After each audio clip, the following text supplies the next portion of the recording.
live. There we go. So I want to talk about sleep. You took a nap. Are you asleep? Are you a sleep genius? You know, I actually am. For instance, I had the genius idea of taking a nap. Also, I might have had the genius idea of like my internet going weird. Can you hear me? Yeah, you sound good to me. Cool. My screen just messed up a little. What do you want to know about sleep? I know stuff about sleep. Well, are you actually a sleep scientist? I am a sleep scientist. That's so dope. Well, okay, listen. I'm working on my sleep because I got this Fitbit recently. And apparently, I'm like an 80. I'm not that good of a sleeper. But I'm working on getting more deep sleep. Ah, man, I gotta say, I hate when wearables report sleep stages. For starters, they're only 65% accurate. Maybe, really? In general. Interesting. And you can't make yourself deep sleep more. Like, I actually have been, though. That's the thing. Just through willpower? Okay, you gotta No, not through willpower. Through what? I got these dumb headphones that wrap around your head. They're stupid cheap. And I listen to like a meditation by this guy, Oren.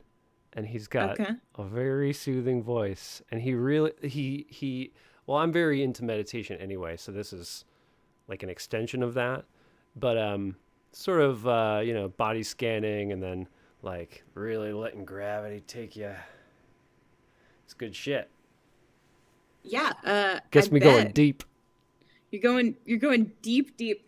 So when you do that, do you see your deep sleep, as reported by Fitbit, increase? It's only been a week. Uh-huh. But yes, I'm on average 3 points higher. All right. Well, I mean... That's science. That's something right there. I will insert, however, that for the most part, people can't control what sleep stage they're in. It's just what happens. And stressing out because you got a low score, like... can be counterproductive. There's a name for this called orthosomnia, which is when people get worse sleep because they're too fixated on what their sleep wearable says. Oh, is that so? Yeah. I could see that happening. So far, that hasn't been the case for me, but yeah, I can dig it. And also, we have Shen today. I forgot to mention that. Hello, Shen. Shen, hey. What's up? We're talking about sleep. When's the last time you did it? Talking about sleep, that doesn't super surprise me with Olivia here, but when's the last time you slept, Shen? Oh, I don't sleep anymore. I'm actually on the no sleep diet. I see. Where I just sort of like, I just lay there with my eyes wide open, on full alert, and if anything moves, if anything so much as twitches around me, I have like a hammer under my pillow. That I pull out. That sounds really healthy. Olivia, what do you think?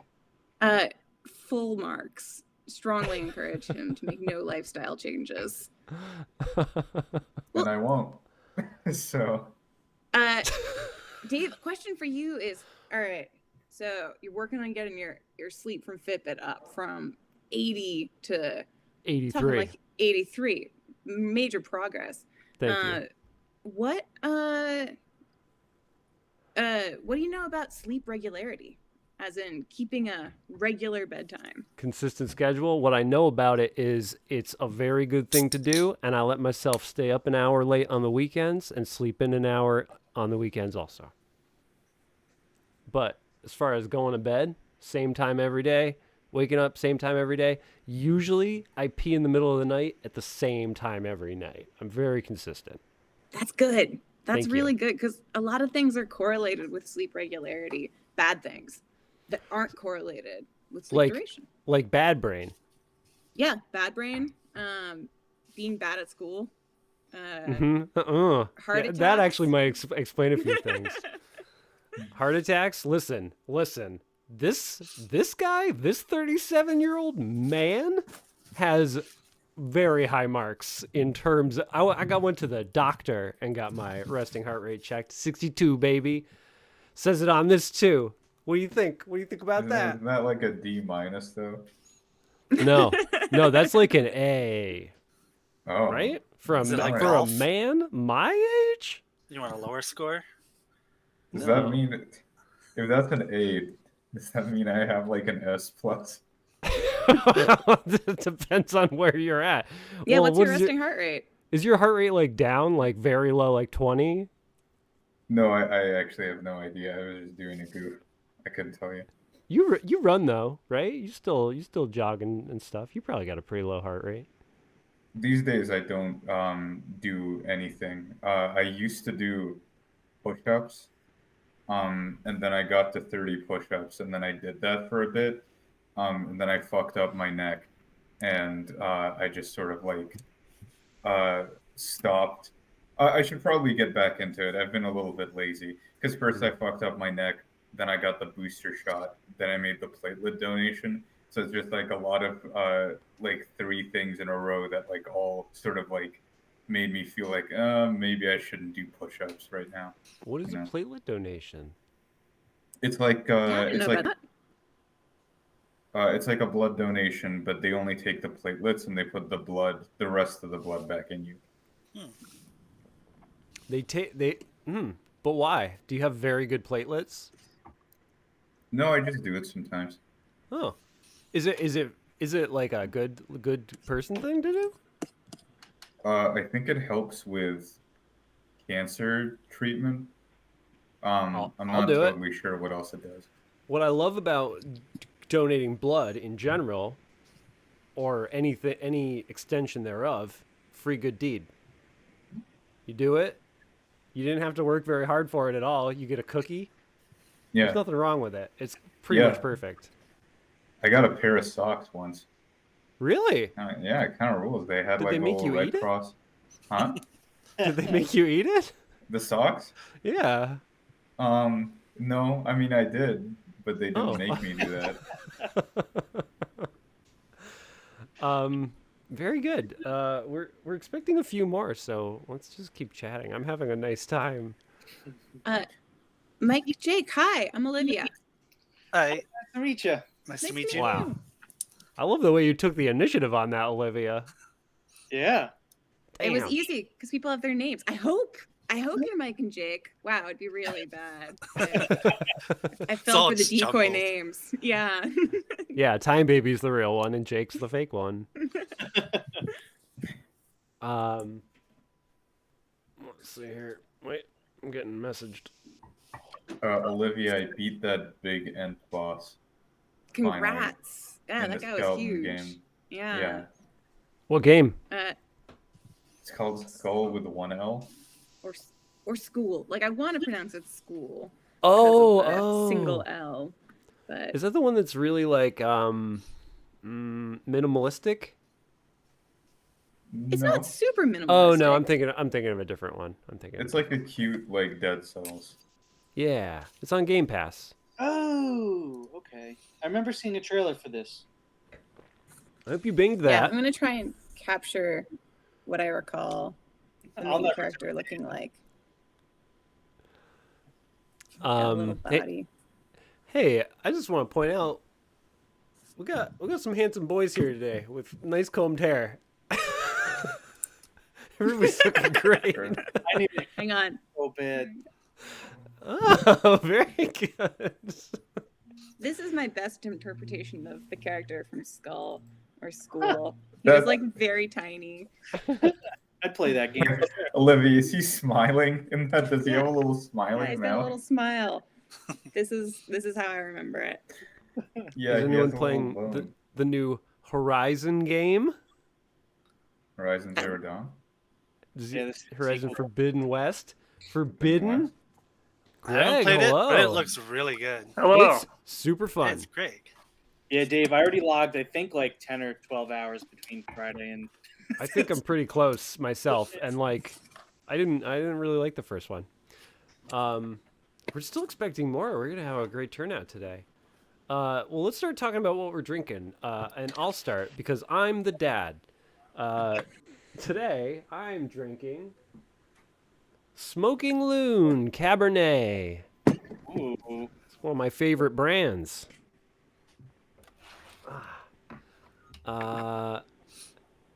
Time Baby, what are you drinking? Well, now that I can finally drink again, I didn't have to wait as long as you did, but I've got Triumph beer, Cool. Groot, No, no. Belgian beer. Ooh, fancy lad. It was a gift from I don't know my if you can hear me. a couple months ago. Yeah. So. Yes. Jam, you No, sound you can great. hear me. You sound amazing. I might add. No, I guess you can't hear me. Wait, Oh, you can't hear us. We can. Oh, we can hear you. Oh, you can hear me. we I can read hear your you, mouth. and you sound amazing. Oh, did you think I sound? Did I sound sarcastic? Is so that what much fun. happened? You can't hear us. Give me 1 second. Oh, I see what's happening. That's why it's... I will Ay, go. ay, ay. Briggs next. All right. My usual, the honey Hefeweizen from my local brewery. Ah, very good. Cheers. Shen, what you got? I'm drinking Reed's All Natural Ginger Beer. Ooh, I love that stuff. It's got beer in it. The word beer. It is extra strength, so Is it spicy? it's very spicy, dude. I love a spicy bev. Interesting. Cheers. Yeah.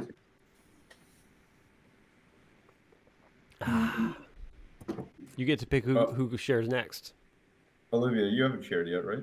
I haven't. Yeah, and I'm holding off on alcohol because I just ate 2 cupcakes, and I'm pretty full. So instead, I'm having wild berry seltzer, but not even a Nice. full wild berry seltzer. Like, this was the only thing I could reach when I remembered that this was a drink and draw, and it's from earlier today. So that's what I'm drinking. Cheers. Cheers to I do that. that often. Greg, I see you're muted, but if you're ready, you're getting topped Yeah. in. I am ready. So I am sticking with Dr. Pepper today because we have the little one here at the house, and we're gonna go bowling later on. So I need Oh. to drive. That is that's the most wholesome thing Greg has ever said on the Drunk Draw. I think that's the most wholesome thing I've ever said in my life. To be honest. That's Well, not normally my thing. But I'll drink to that. Cheers. Yeah. It's great to see you, Greg. It's been a while. it has been a while. I successfully walked out on my job, so that's been Oh, fun. wow. And that's a good thing. It is definitely good. We like that. because Good. they were fucking assholes. So. Great. And Jam is back. Hello, Jam. I was Oh, I saying, can hear you I now. think Can you hear were us? the last one to share Yeah, I can hear you. alcohol, correct? Yeah. Yes. Yeah. Oh, that's so nice. What are you drinking, Jam? Oh, a little bit of this Chilean wine here. Ooh, I've got a little Cabernet myself. Cheers. Oh yeah, cheers to that. Cab team, stand up. Mm-hmm. Okay, so, Oh, I forgot to choose a theme for this month, which is interesting. At Oh, the that's last okay. I minute- chose one. It's called Vladimir Putin. Okay, well, no. Not to know, but your bit, but anything but.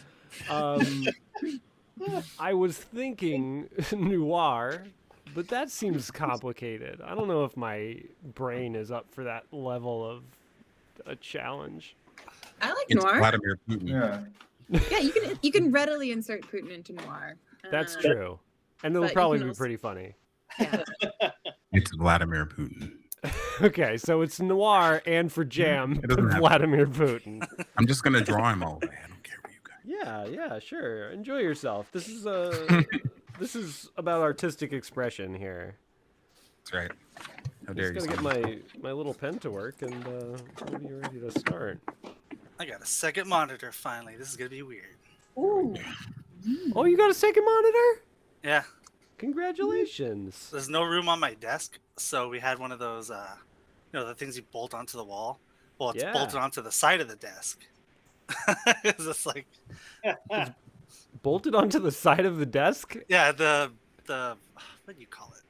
Frame. I don't know the word for it. The wall at the back of the desk.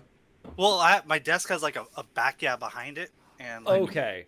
So it's. I was imagining a flat desk with just a monitor bolted onto the side of it, so you're like peeking around the corner whenever you need to. No, it's up at head level. So. Okay.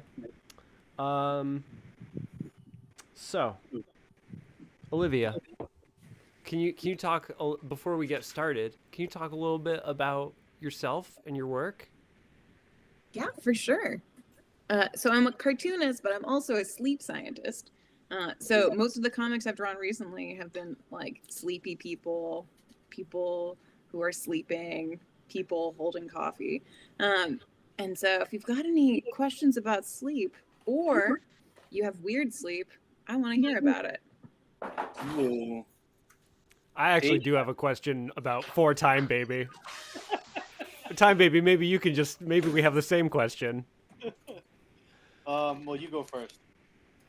Why is it that Time Baby is allowed to sleep for 5 hours and feel refreshed, and I need to sleep for at least 7.5? So we know there are differences between people in terms of how much sleep deprivation they can tolerate. The bummer news is that people usually think they can tolerate less sleep pressure than they actually can. And so you get a lot of people who are like, I'm doing great, no problems with my life. And then you give them an alertness quiz and they fall asleep during it. So there are people who are genetically different. There's a gene called PER3 that seems to be involved. But then there's also people who are so sleep deprived, they can't actually tell how sleep deprived they are. And so they're going around being like, I've got it covered. And for the average person, we have these studies where they put people on restricted sleep schedules. So they said, all right, this group gets 8 hours a night, this group gets 7 hours a night, this group gets 6 hours a night. And that's not how much they were sleeping, probably. Like, probably in that window of time, like if they got 7 hours a night, that was in between when the lights went out and when the scientists kicked the door down and were like, get up. So they were probably sleeping like 6.5 hours during that time. But they just get crappier and crappier at things if they aren't at the 8-hour level. And that's population wise. And the way we define crappier and crappier at things is you give people reaction time tests and you count how many times they just don't even notice that there was something they were supposed to react to. And so the way it works is if you're on 6 hours a night and you're an average person, you just get crappier at noticing things to react to in pretty much a straight line. And if you're on 4 hours a night, it's the same thing, but the line is steeper. And again, that's that average. That's why they say, or that's one of the reasons why they say 8 to 9 hours. But there are also people, you can keep them up for 88 hours and they won't miss a single reaction test. And so some people are weird. Okay. Wow. Can any of those tests be done at home, like the alert? Oh, yeah. Yeah, there's a free NASA test. It's called the psychomotor vigilance test. You can download it. And the way it works is a number pops up on the screen and it starts counting up in milliseconds. And you just have to tap as soon as you see it. But you can't just do it for a minute because the sign that you're sleepy isn't that you have a slower reaction time so much as it is that you just totally miss that a number popped up. And you're not going to totally miss a number popping up if it's like the first one. But around like 3 minutes in, that's when you start to have these micro sleeps where a number will pop up and you're just so tired, you just don't even see it. So I think it's called PVT Plus. It's free. It was made by NASA and you can download it to your smartphone. Holy shit! That is very interesting. Yeah. I think I'll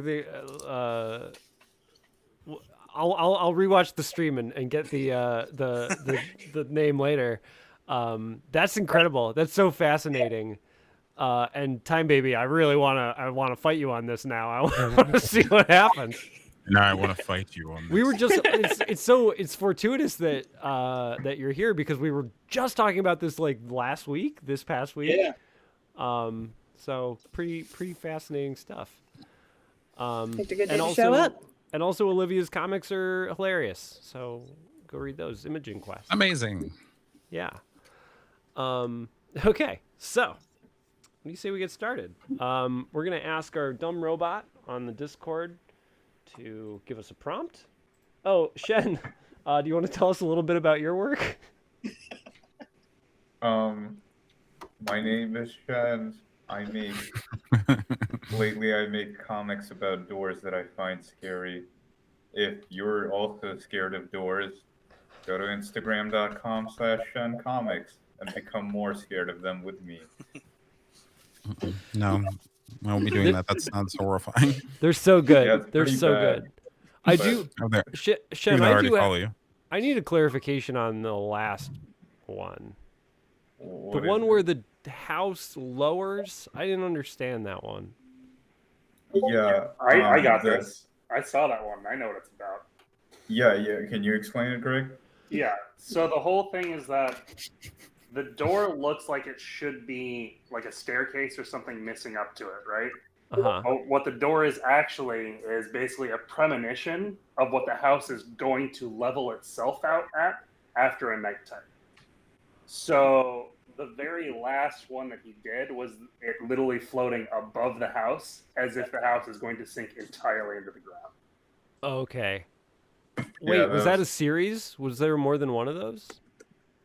There was like a second post. So the last panel of the comic itself was the door in the attic, meaning that like the house was going to sink down so far that that door that's in the attic is going to be at ground level. And then there was a separate post with the door just ominously floating like several meters above the house. Yeah. I don't know. Some people that's thought, really cool. some people in the comments thought it indicated that maybe there was going to be a flood or a landslide or something, and I thought that was kind of a cool concept. That's not what I was thinking of, but I thought it was a pretty cool like interpretation of it. I had that idea too. Like, I liked that one a lot. Oh man. Thank you. Okay. All right. Good vibes here today. I love that. Let's get started. Ominous vibes. Ominous Very vibes from appropriate Shen, for but the that's theme. that's usually the case. All right. Our first prompt is Hempy Hydrant. hempy hydrant. I don't know what that means. I guess. Okay. So somebody Bing that for me. Don't Google it though. Hempy, like the hemp rope made from cannabis plants. It kind of seems that way, right? This is a terrible prompt. No, it's a great one. You like this prompt? Of course I do. Are you being sarcastic? No. Damn it. Well, I don't know what Lissum is even more. Pendant walk? This is all nonsense. And we're doing these in like a noir and or Putin style, right? Yeah, right, correct. All right, I got it. So Sorry, Putin has an aesthetic, not a person. could somebody figure out what Lissum means? A I'm looking it up. bear wearing a pendant. It's listen without an E. Yeah, it's Lissom. Okay. Moving or able to move with grace and ease, lithe and graceful. Okay. Really Graceful bent or department. supple. Okay. Oh, I like that one. Dealer's choice. Go ahead, pick one of these three prompts. That'll be our first mission for the day. I'm sorry, what was the definition of Lissum? I heard grateful? Graceful. It is. Graceful. Wait, you're asking for listen? Yes. Moving or able to move with grace and ease, lithe and graceful. Can you mix Or them up and easily do like easy- hempy walk? Yeah, sure. You can mix them up. Why not? Okay, I'm gonna draw this one with my finger because my pen is out of juice. So, disclaimer up top, it's gonna look like a finger drawing. All right. I'm gonna be joining Riggleton and flipping to the top right gang also. This is weird because my pen, I can move it to both monitors, Yeah. and I don't like that. I only want it on. You can adjust that. Well, I just now figured it out. Oh yeah. That's good that I can fix that though. 'Cause Yeah, you got it. Good job. Okay. Oh, you took Keely, hello. Hey. Hey. Welcome. I don't remember. Let's see. Let's double check this. Hempy hydrant, Lissum department, or pendant walk. And Keely, we just started, so you joined at a great time. What are you drinking? Oh, I found out that Bombay Sapphire started making a bramble gin, so it's blackberry raspberry gin, and so I use that for gin and tonics now, and it's super good. That sounds amazing. Okay. Boy, it is hard to draw with your fingers.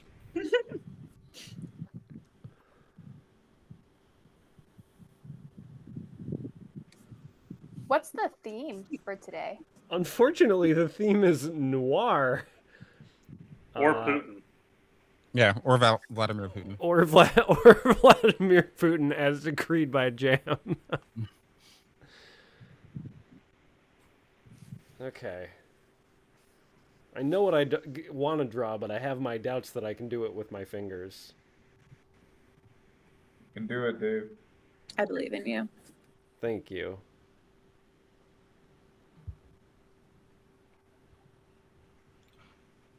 I was going to say I believe in you, but that's not very on brand for me. That's okay. Defy our expectations, Greg. Believe in me. All right, fine. I believe in you. Jeez. That feels great.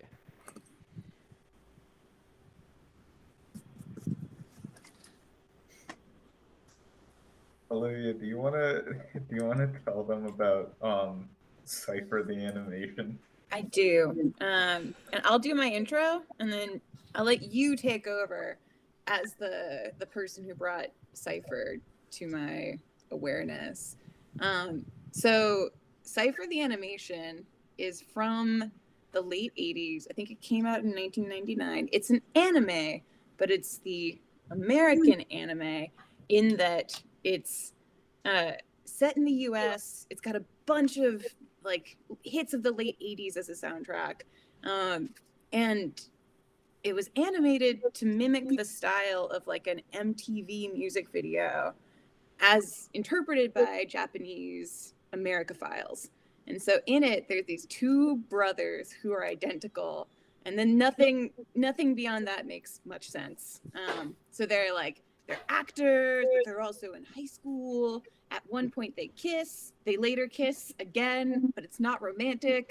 30 minutes long. I highly recommend watching it. It's a incredible thing that Shen and I watched last night. Wow. All right, your turn to add more, Shen. Yeah. It was delightful. I found out about it through this YouTube channel called Kenny Lauderdale that reviews anime from like the 80s. And it's a lot of fun. It's very wacky. There's some rotoscoped dancing. And throughout the rotoscope, the dancing, their face does not shift from like anime smiling handsome boy face for even a millisecond. It is very funny. I recommend watching it. It's only one. It's like a one-off thing that's half an hour. Yeah, it's an OVA. Yeah, it was based on a manga where I think there's a little bit more sense. But like I think the premise of the manga is there's these two identical brothers, and they let a high school friend of theirs live with them, but she has to try and figure out like which one is which, while she's living with them. And then over the course of the manga, it's revealed they have trauma. But none of that really comes through except in like hints in the OVA. You're just having a good time in the OVA. Very interesting. What was it called? Cypher, the animation. With an S or a C? C. I overall just want to watch a little bit more like 80s anime. I kind of have a hankering for it now because of how like, I don't know, unique that was, I guess, for my taste at least. Well, speaking of anime, has anyone heard of Ranking of Kings? Nah. It's like a new anime, but it's purposefully drawn in like a style that feels old. Like if somebody was like, oh yeah, this was from the 80s, I'd be like, wow, it's so crisp. But other than that, I have no suspicions. Like Megalobox did that too. Right. Yeah. There's this sort of like retro. Like that 80s, 90s kind of structure of character design and stuff. Yeah, and this one even looks like heavier on the 80s style. But it's really good, and I recommend it if you're looking to watch an anime. I gotta watch more anime. I'm woefully uneducated in anime and manga. I actually only recently read Dragon Ball for the first time. I still haven't finished it, but I get it. That's time, everybody. So sorry about that. Who went last? Well, I guess Keely technically went last for sharing drink She also stuff. joined halfway through, though. Do you think I drew. Keely drew? Keely, you want to start us off? I don't mind, but I also, if the first person the person who went last before I joined, if they have a good one and they want to start, I don't mind either. Jam, do you have any Putin-related material we need to see post-haste? No, I didn't. I didn't really come up with anything. I just drew something stupid. Yeah. I don't know. I don't know how to really interpret any of those prompts. Yeah, it's a pretty confusing start. Keely, yeah, start us off. Okay, I was slightly confused. Noir, like film noir, right? Yeah. Okay. All right, cool. All right. I didn't So touch I the went boy. with Hempy Hydrant, and I drew this fire hydrant Sherlock Holmes, and he's also a bong, and so he's smoking out of his bong piece, and it says, "I'm too hydrant to solve this crime." Whoa. I love that. Damn. That's good. The pun and everything. Cheers. Well done. I don't know. I don't know anything about film noir, but I feel like Sherlock Holmes and like mystery kind of fits in. Yeah. Anything detective-y and gritty, and with a lot of shadows. Detective-y and gritty. All right. Well, I would like to see what Jam has next. All right. Well, fine. I'll show you. Maybe.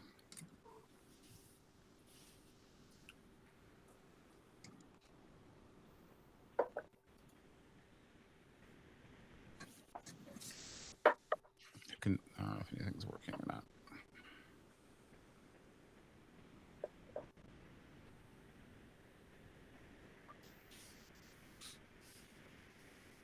Oh, it keeps saying I can't start screen sharing. It might be being blocked by your browser. Oh yeah. Yeah. If you're using a Chromium browser. Off. Yeah, for sure. Hey, Olivia, while Jim figures this out, does weed have an effect on sleep? It does, though we're just starting to discover what it is because like a lot of the research was more heavily regulated before it was legalized. So I know multiple people who are doing weed and sleep studies. Ooh. In fact, they are recruiting in Seattle. I think. I'll make a trip across the country. No results yet then, huh? There's definitely results. I think, I personally don't know off the top of my head what the story is. I think there was some, like the story with alcohol is you fall asleep faster, but your sleep structure is all weird. So you don't have as much REM sleep in parts of the night, and you have more frequent awakenings later in the night. My heart rate is always spiking when I drink before bed. Yeah, and I faintly recall the story being something like that for weed, but don't take my word on it. I need to. I'm going to venture a guess no based on my own anecdotal evidence, because I do smoke weed all day, every day, and I don't drink nearly as often, and there's a pretty substantial difference. How's it looking, Jam? Well, I'm using Firefox, and every time I disable it, it still tries to block it. So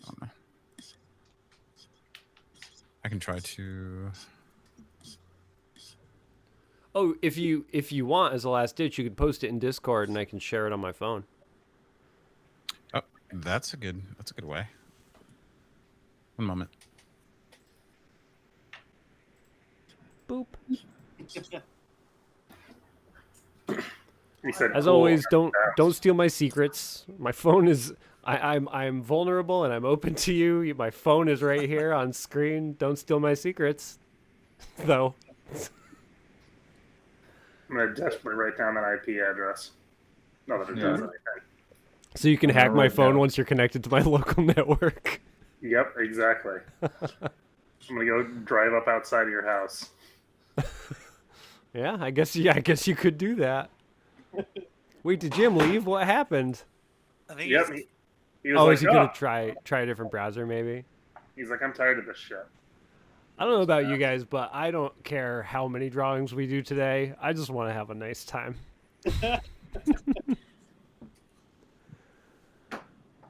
You know what I was just thinking about? What? You realize how we could have like up to 100 people in here? Imagine if we did have 100 people in here. It would be hard to maintain that structure. The structure. Yeah. Yeah. But I think I could do it. I'm a strong papa. How's it looking, Jam?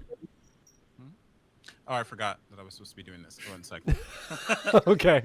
I'm just sitting here, Just hanging out. just hanging out. It's all right. We're vibing today. It's Sunday. We're vibing. Does everyone have Monday off? Does everyone have tomorrow off? Yeah. I Dope. actually do. I never do, but I do. Congratulations. Well, considering I walked out of my job, every day I have off. Yeah.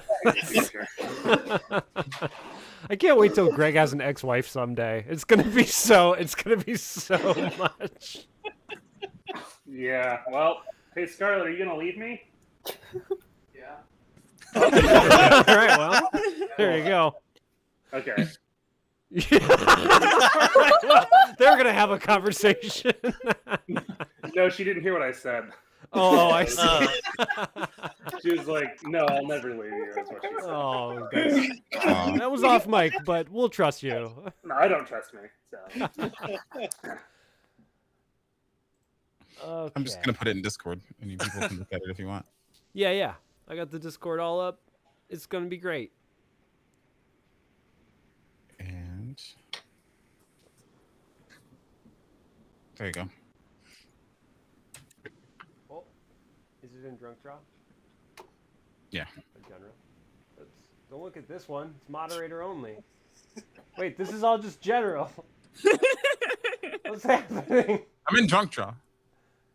I don't see it up yet. It could I be don't taking either. a while to upload. Yeah, maybe that's what's going on. I'm just, man. Oh, there it is. Oh. Hey! Wait, let me click on it so we can get closer. Click on it. Nice, nice. That's I really see good. commonalities with Click Keeley's. on it. Yeah. If What you was in your put like file? if that guy's a detective, then this is noir. Yeah. I don't know how to make that noir, but you know, there it is. No, well, is he a There's a lot of detective? smoke.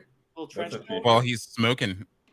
Oh know? yeah, that's noir. Yeah. Yeah. Yeah. Well, I don't know why Yeah. Hybrid would be doing that. But, you know, Okay. that's where we are today. Cheers. I'm gonna fill this up, and Jim, you get to pick who goes next.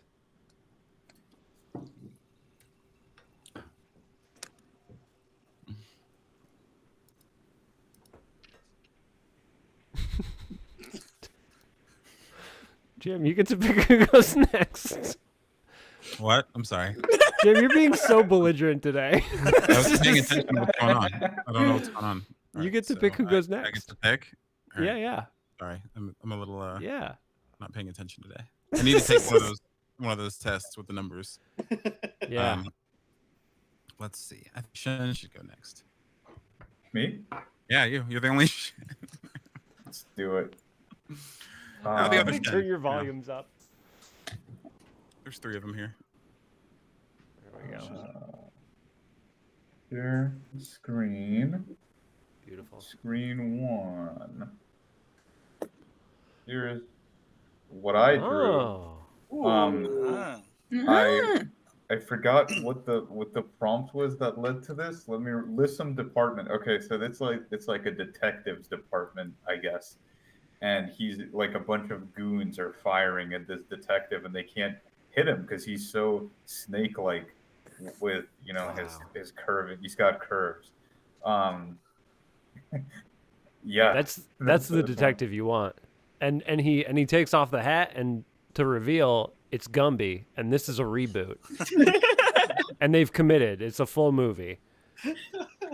I'd watch it. I'm so mad about the Chippendale Rescue Rangers reboot. I'm so mad, guys. Is that a thing? Is that really happening? I haven't seen that yet. Yeah. Oh, it's a bummer. Cheers. Well done, Shen. Yes. Cheers. Never before. I've never felt attached to any IP enough to say things like they ruined my childhood. But Chippendale Rescue Rangers holds a very special place in my heart, and they are abandoning the entire premise for no reason. So what are they now if they're not Rescue Rangers? So they're playing it like the Rescue Rangers was a TV show, and now they're old washed up stars. That's the exact plot of Cypher the Video. I'm full circle, baby. So they're just ripping off Cypher, and everybody knows it. Yeah, they're not rescuing. I mean, they're not doing. I guess they're gonna be the Rescue Rangers in real life or whatever, and blah blah blah. But I'm bummed out about it. This must be how Star Wars kids felt at some point. Did they do that with? What did they do with those like early Scooby-Doo live action movies? Because I remember like there was some part where the gang either split up or they got back together. It was a little bit of like some sort of meta commentary too. Am I misremembering this? I think that was a big thing in the first one. Like they all got invited to that island so Scrappy Doo could kill them. And they were all independent at that point. Like the team had already broken up and they came together on Death Island. I liked the live action Scooby-Doos. That's my hot take. Nobody liked Scrappy. Everyone hated I Scrappy. liked the first one as a kid. Hannah loves all of them too, so I watch them regularly. I didn't know Hannah liked them. That's great. We're gonna get together and watch them because that's fantastic. Yeah, you guys should do a Scooby-Doo viewing party. Scooby-Doo, ruined my childhood, whatever. Who cares? Shen, you get to pick who goes next. Riggs, let's see what you got. Okay. Let's see. Share. Here we go. Oh, my. There we go. This is so good. so graceful. So listen. I think you'll find that I went for the exact same concept, but executed it much more poorly. This is very good. Okay, thank you. Cheers. All right, Dave, what do you got? Since you're on the same train. I'm going to ask everyone to bear in mind that I was drawing with my fingers. Oops. Excuses. Exactly. Oh. Yeah, there it is. Okay. So, just imagine what this looks like in a world where it looks good. And imagine that that's a detective, and he's got big, deep noir shadows, casting light everywhere. Imagine I had time for that. And he's got big, sexy legs. That's actually quite good for a finger drawing, Dave. I'm impressed. I love it. Yeah, Thanks, I'm sorry. guys. Those are shadows from his legs? Yeah, like, imagine that those are yeah. shadows. Yeah. Like, imagine that I've got a line of shadow, like, all above here, right? Yeah. And then this is also shadow, so it's got, like, a cool composition. Mm-hmm. Real noir. Thanks, guys. I love it. Thanks. Cheers. Cheers. Olivia, what did you come up with? I also did Lissum Department, but I went heavy on Lissum Noir, light on Department. Like this is my sexy femme fatale. And then the only department thing is that she's holding a manila folder, which is the international sign of a department. Like you're only a department if you've got a manila folder. And then she's got one of those noir hats on that's got the little like floofy. So she's mysterious. Who knows what seemingly evil, but then maybe later found to be justified act she's going to do with that manila envelope. Also, I looked up weed sleep facts. I'm going to do my 30-second thing where I share what I learned. I'll leave you on spotlight. Let's go. Okay. So this is from December 2021. I just looked at this article. One thing they found is that smoking weed makes you more likely to be an extreme sleeper, like 6 hours a night or 9 or more hours a night. And there's a little bit of oh, that could be bad, just because everything from a sleep duration perspective, that's bad, follows this U-shaped curve, where if you're not getting a lot, that's bad. If you're getting too much, that's bad. But we don't know if it's correlation or causation, and probably most of the time it's correlation, you're really sick, so you sleep a lot. So it makes you more of an extreme sleeper, very short or very long. They did a randomized controlled trial with CBD oil and found no effect. But it's probably because the placebo effect is so huge for sleep. If you say hey, I'm going to give you this pill, people are wow, that really worked. And that's the same sort of thing that's shown up in melatonin studies as well. The placebo effect is really big. Now that's fascinating. Yeah. I wonder if that is I feel like the meditation is very effective in my sleep. And I wonder if that's true. I am sleeping more deeply, but it may be a result of this psychosomatic reaction to whatever. Yeah, and meditation is not a placebo, but because I don't know, we just want to be told it's all okay. That helps us fall asleep. Anything that's kind of like that, it's hey, this will help. Helps us fall asleep.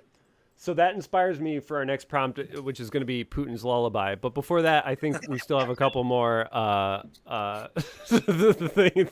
people to go through. So cheers. And I'm thank you, totally Olivia. blanking. Thank you. Greg, have you gone yet? I have not. Greg, to you. There it is. All right. I did Hempy Hydrant. And so very noir-esque. I said it was I told you I don't do that anymore. And then the guy saying, please, you're the last hydrant in Ukraine. Okay. And there's an orphanage on fire in the background. Oh, wow. Jesus Christ. Watching the news. He saw the kindergarten get shelled. So, is this what you wanted, Jam? Is this what you... I'm sorry, but that's how I had to tie in Putin was the Ukraine thing. So, I mean, I'm glad. I'm happy to have had what I wanted. Thank you. Very well nice. done. Cheers. And I think that leaves Time Baby is the last one. That's good because mine's really stupid.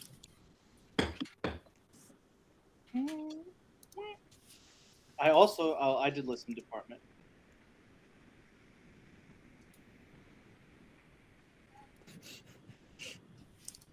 There we go. Oh, wow. Ooh, it's like a New Yorker. Nice. That one's a thinker. I like that. Yeah. All in service of this guy. Cheers. Cheers. Mm-hmm. There's this video game called Papers, Please, where you're a boarder. Yeah, I don't know. I thought of the listen only, Papers, Please, where you're deciding if people get to get into the country or not based on how graceful they are. That is also very topical today or over Lori the past Tartroska. Yeah. Wow. I guess we're going there. I'm not going to fight it. There's no reason to fight the flow of conversation, but damn. Let's draw Putin's lullaby. I think that's nice. I don't know what it means. It's up to you. It's open to interpretation. I'm gonna credit Jam. I'm gonna give Jam a co-writing credit on this one. I'll take it. Don't be too depressing. Jesus Christ, it's sad enough. I'm gonna do it. No guarantees. Yeah, I had a feeling. Greg, it is so nice to have you back. It is nice to be back. That wry sense of humor, that beard. Yeah, it was an absolute nightmare. I worked for a good portion, so.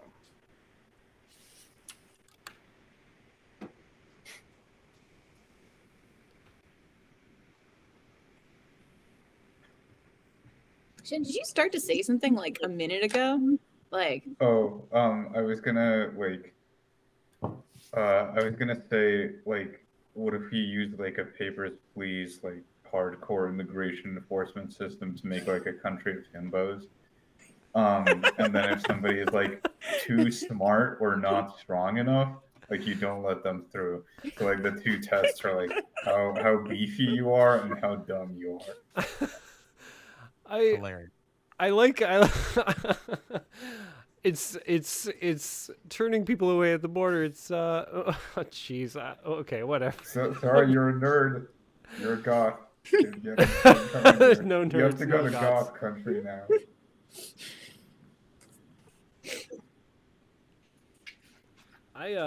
For as much as I hate looking at his face, I really don't know what Putin looks like off the top of my head. Yeah, I was waiting for someone else to draw him last round so I would have a kind of reference. I think he's got a weak chin. I think he's compensating for that weak chin. Are we setting a timer for this one or no? No, follow your heart. Splendid. It's too depressing to set a timer for this one.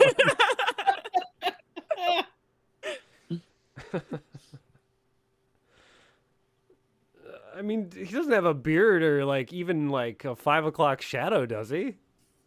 No. Or he's just got a very pointy face. Isn't he bald? Just balding. Yes. Kinda. It's kind of balding. He's balding. See, I thought he was all bald. Mm-mm. No. This is a lot harder to draw with. No references. I think mine ended up a little more Voldemort-esque. Track.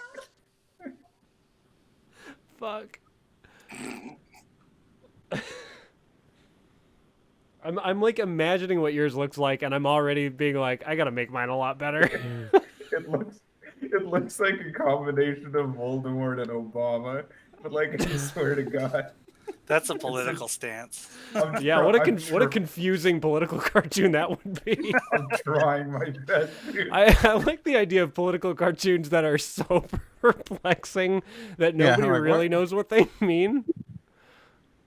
That's like a lot of political cartoons. It is, but I what wanted if to you do political cartoons for so what if you long, took but that to the next level and you went out of your way to not make sense and made just a series of that? I think that would be pretty confusing. There's kind of a Cyanide and Happiness comic. Well, there's a single comic that's like that from Cyanide and Happiness,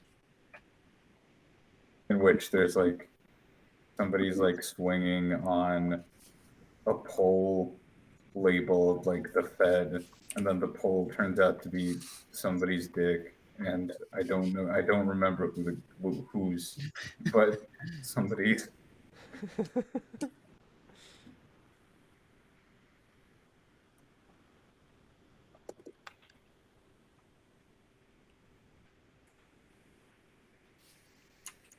Anybody see this show Succession? Anybody see this thing? everyone talks about it. Nobody. I haven't watched it yet, though. It's good. I'm only 5 I feel like I episodes know in. it. Yeah, I've got like a lot of people I follow on Tumblr who are really into it. So I know many of the plot points from the most recent season, and as well as all the characters. But I've never actually seen the show. Well, no spoilers here, because this boy's on a journey. Seems it's a fun one, although it's horrible also. So I can't recommend it, but it's great.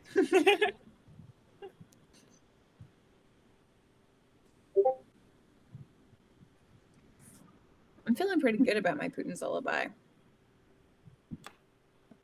I'm giving him weak, sickly features because I think that's the way that he wants to be thought of the least.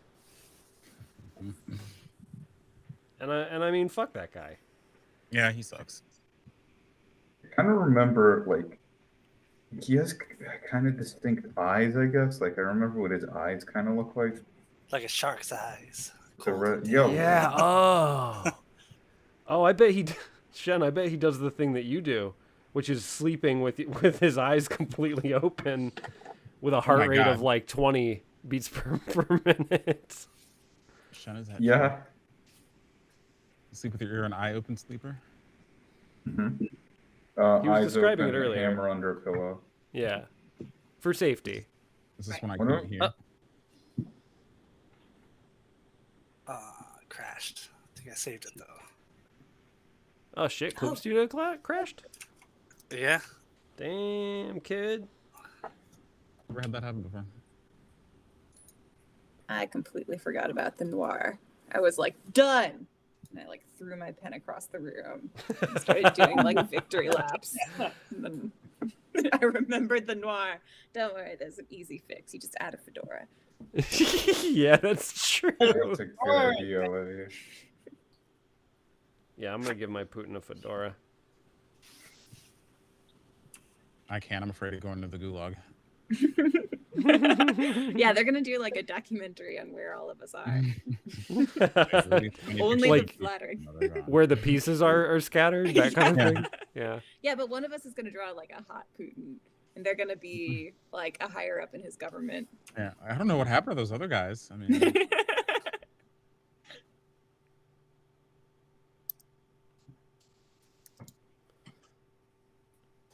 Okay, I'm almost done. How's everyone doing? Almost there. Almost. Pretty much done. Mine is very lazy.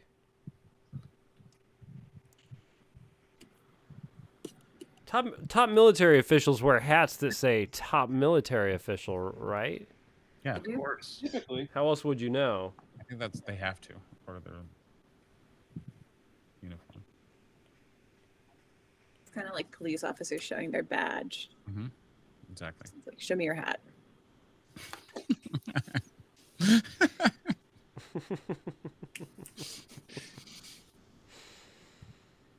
Okay, I'm almost done. I added some intrigue. I think it's worth the extra time.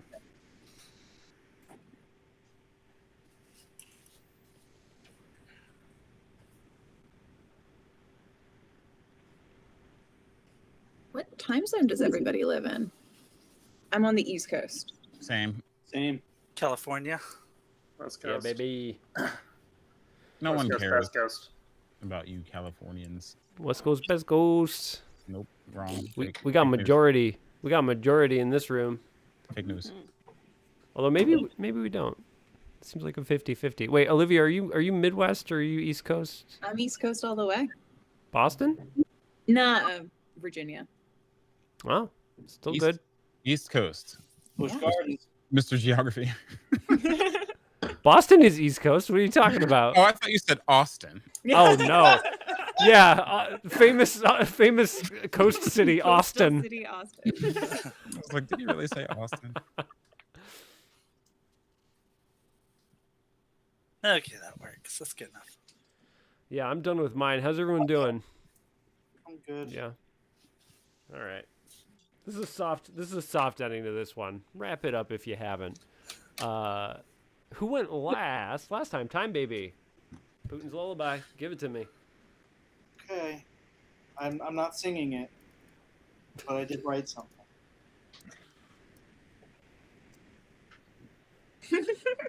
Putin gets sung to sleep by affirmations of being a nice, manly man. That's really good. That's extremely good. I like the fedora guy in the background. Yes. Uh-huh. Yeah. I see it. And detectives. He's the guy that keeps leaking everything to the U.S. He just hangs out behind Putin's bed. Yeah. All right. I'm gonna be very interested to see everybody's Putin's cheers. I will go Keely next. All right, Putin's Lullaby. So this is my Putin. I drew him like if Ditto had decided to become Putin. Nice. And his dreams are communism and cigarettes because noir, and poppy seed muffins. And I also put a shadow behind him to represent his own self-loathing. That's also part of his lullaby. Whoa. Dark, poetic, very noir. Cheers. Trace noir. I don't want All right. Greg, you can go next. All right. It occurs to me that I forgot to post the live stream link, so literally no one can watch this. But it's happening. So all it says is Bear always helped put Papa Putin to sleep. And That's really good. he's I got like that you rain put it off. rain falling on the windows in the background, very heavy shadows, very noir-esque. Yeah. And he's literally just in the middle of an office with it. So It's a stormy day in Russia. Cheers. I love it. Yeah, the ambiance is really communicated through this. Like Mm-hmm. the shadows and the rain. I love And it. the bear thing that's smart. I wish I had Yeah. done a bear thing instead of this Forgot top about his military affinity for official. bears. well, I want to see top military officials, so you get to go next, Dave. Okay. All right. Keep those expectations nice and low. Remember the one that I did with my fingers? Yeah. This one's not that much better. Okay, just that's my Putin. A top military official is kissing him on the head, I love it. and somebody's got a gun to that guy's head for intrigue. Everybody loves you, sir. If only we could see his hat, we'd know what gun holder's rank was. Yeah, but that's why it's mysterious. That's what makes Yeah. it a noir. It's very noir. Cheers. Mm. That's probably my favorite Putin so far. Also, you're like Your favorite what? Putin. You're Okay. like almost skeleton-like, or like monkey-like maybe. But he has a big barrel chest, like all chest, not in an impressive way, just in a generally cylindrical way. Mhm. Okay. Who hasn't gone? Raise your hand if you haven't gone yet. Oh, I'm dying to see Shen's. I've got. Hold on, let me move this. And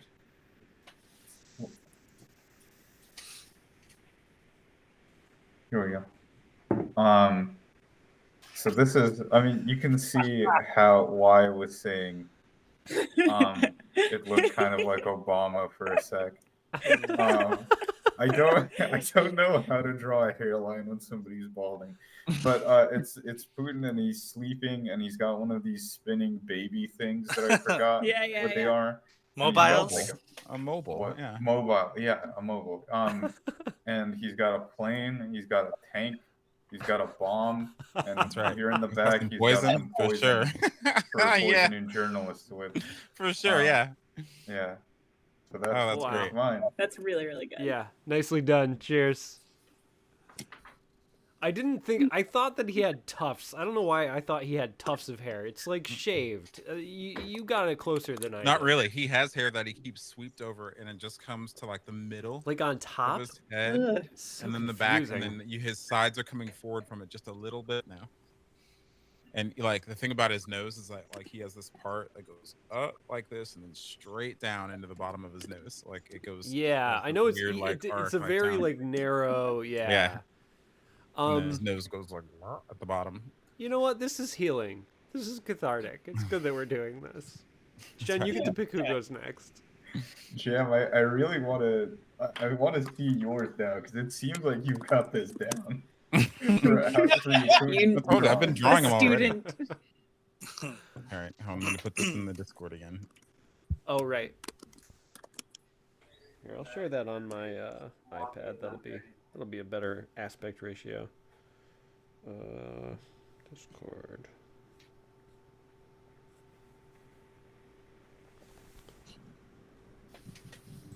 Yep.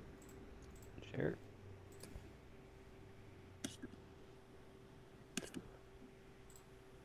Boom. Here you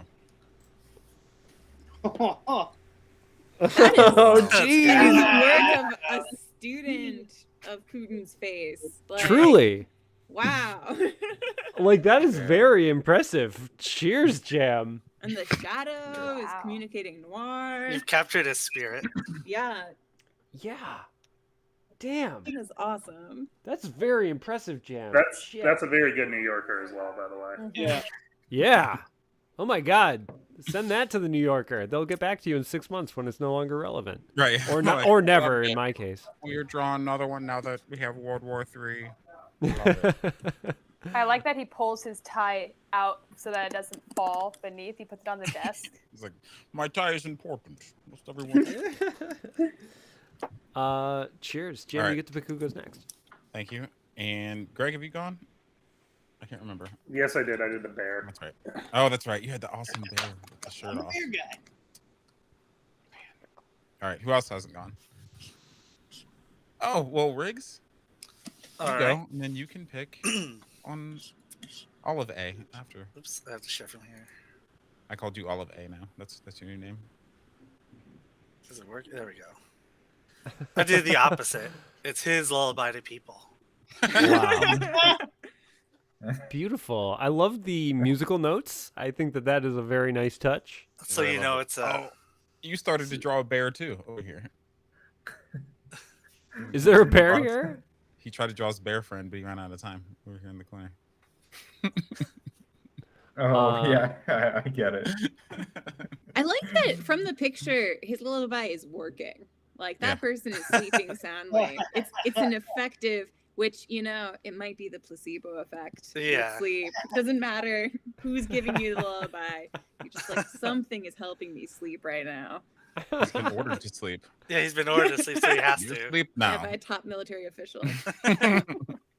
Cheers. Thank you. Okay, Olivia, what you got? I go by Olive A now. Mhm. All right, so there's a lot to unpack here. Be glad you're not Olive B. Oh, fuck that bitch. Okay, so Putin's lullaby. I thought immediately of Zelda's lullaby, but in A minor. So this sounds like Zelda's lullaby mixed with the Tetris theme. And then he's wearing Zelda's outfit. He's riding a bear. The bear is noir.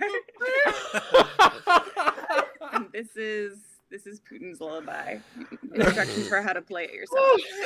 Oh my god. Beautiful. Absolutely incredible. Fuck. Cheers. I will to drink that. to that. Wow. Man, Holy cow. a bear and a fedora. This is a good night. Someone's gonna mod that now. Was that everybody? That was everybody for that round? Cool. Let's take a 5-minute break. Use the restroom if Weed we need break. to, etc. Weed, etc. Weed break. We'll reconvene shortly. All right. I ain't leaving. Yeah, I got nowhere else to be. I'm gonna hang out. I'm gonna go get like another one of these so I don't keep doing cheers and then drinking from the empty can. But it's not gonna take me 5 minutes, so I'll see you in about 15 seconds.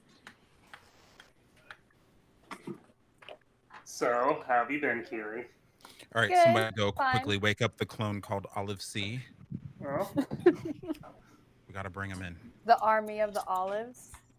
The whole jar. Wait until we get to Olive Z, y'all. just a messy blob. 26 clones later. It'll be a series of toothpicks Yeah. and a gumdrop.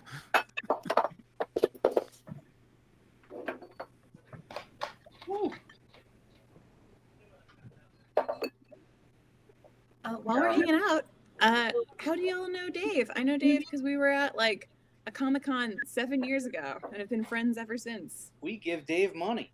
Yeah, I know him because That's I buy things from him. We are all just members of his Patreon. That is awesome. And now friends via his Patreon. Yeah, I've been buying things from Dave for so long. I've forgotten that we're not actually friends and that I am just his consumer. Yeah, I mean, I had no idea. So good job forming genuine bonds. All it takes is money. I'm sure. Yep. Money and about 9 idiots is what it takes. Very And nice. free time on the third Sunday of the month. Right, if you remember. Which has been a struggle for me lately, so I'm glad to finally have it. Well, Greg, I was gonna ask, like, you just left your job. Is that something you want to talk about, or you're just like, no? Oh, it was really fun. I'm super excited because I get to fight them for unemployment now. So basically, they pissed me off to the point that I left Friday at lunchtime and I sent an email to both the CEO and the VP of the company. I said, I will not be back into the office until you have a meeting with me regarding this issue, this issue, this issue. And I literally made a full list of that. I got called, and I said, do not call me before Monday, because they kept trying to call me and make me work on weekends. So I was like, I'm tired of that shit. I'm not doing it. So I got called on Monday at 7 o'clock at night, well after the workday was over, by HR instead, saying that I was put on a review, basically to see on what steps to take. They didn't get me a meeting with the VP and the CEO until Friday, but I already got told by one of my customers at the job on Thursday, who reached out to me via LinkedIn, that I was no longer working for the company. So they fired me technically, and I'm going to fight that and say that I now get unemployment, because I said that I would come back into work just as long as they had this meeting with me. I walked into the meeting and I said, all right, you guys already fired me. I've already been told by multiple customers that I don't work for this company anymore. And they're like, well, we need to have a discussion about this. I was like, no, we don't. I don't work here. Why would I try to improve a company that I don't work for? And I literally stood up and walked out of the meeting. Wow. Good and as I was walking out, the HR lady was like, I need to have you sign this to say that you're resigning. And I said, I'm not signing shit. You guys fired me on this review. I'm gonna file for unemployment on Monday, and you guys are gonna fucking deal with it however you want to deal with it, and I will fight it. You'll end up having to pay for it because then you don't have any precedent. They don't have any precedent for firing you. Yeah. It's not like you were late or you had a bunch of shit going on or whatever. No. HR. They say they're on your side. Well, no, HR is only there to protect the company that they work for. Yeah. They're not there to protect you. Not at all. Exactly. And HR was like, you should have come to me with all these problems. I was like, fuck no, I shouldn't have. Like, I know that you're there just to filter and all that shit. And then they're there just to protect the assets of the company. If you had gone to them with that, they'd have just figured out a way to make themselves less liable for whatever it is that you were. Yeah, exactly. And it's to a point that I've actually been contemplating trying to do a suit for a hostile work environment as well, because I have about 15 people, which is the entirety of that office, who have all agreed that the VP and the CEO are creating a hostile work environment. So I'm trying to figure out if there's actual legal precedent for me to actually pursue that. There might not be, but I know at the very least I'm going to be doing unemployment, fighting them on that. And in addition to that, I'm going to say, well, you fired me on Thursday. In the state of California, you have a 48-hour turnaround time to get me my last paycheck, and you didn't do so. Oh, shit. I love it. I love resistance. I love or righteous fights. First thing I would do is contact the Attorney General's office in California. Yeah.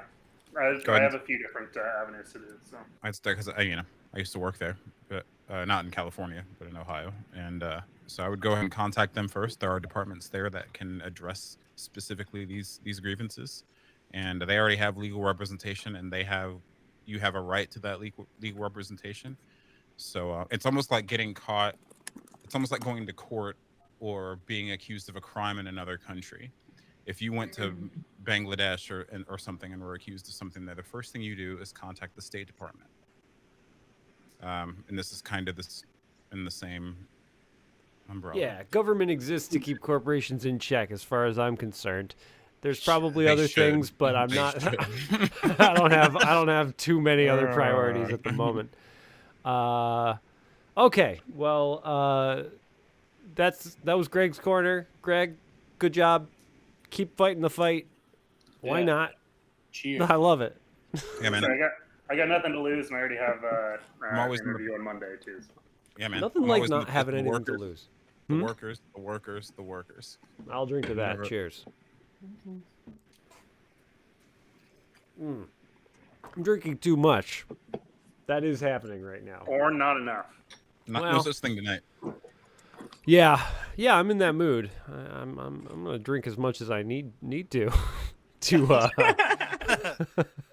to keep hosting the best drunk draw of all time. Let's do it, gang. Keely's corner. What do you got, Keely? Nothing interesting. I work an ice cream job, and customers are mean, and that's about it. My mom's turning 50 tomorrow. Damn. Ooh. Happy birthday to your mom. Yeah, happy birthday to your mom.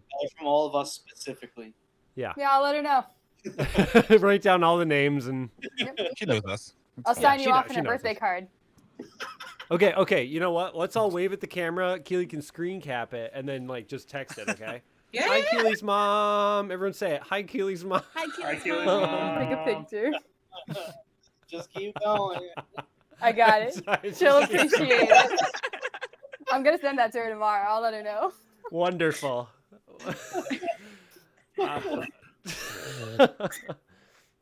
We can't say we didn't do anything good because that was the most wholesome thing that we've done as a group. I think that this is actually a pretty wholesome drunk draw. Are you kidding me? Wholesome. I'm inviting you guys to my funeral. That's okay. All right.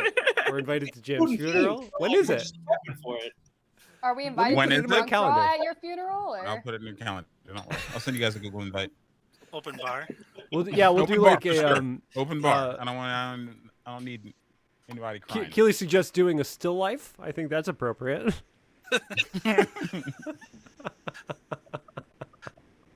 Just a little gallows humor for you. Okay, let's do another prompt. Share.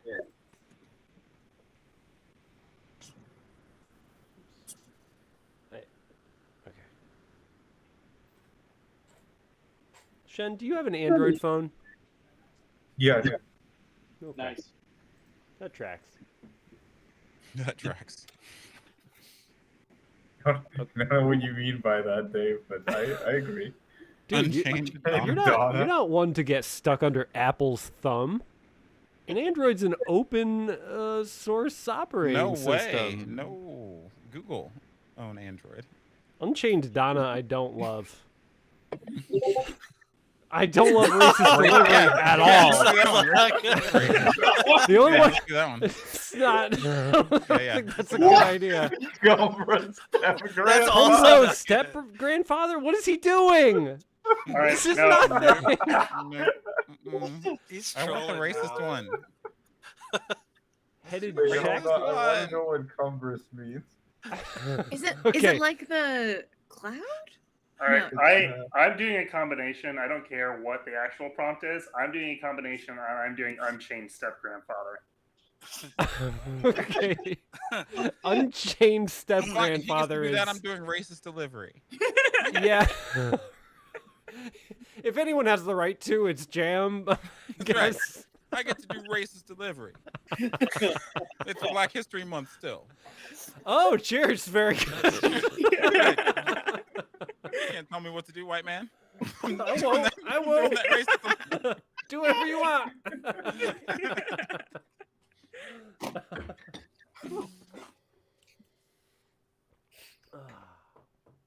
I am feeling a lot of catharsis during this drunk draw. I feel very good right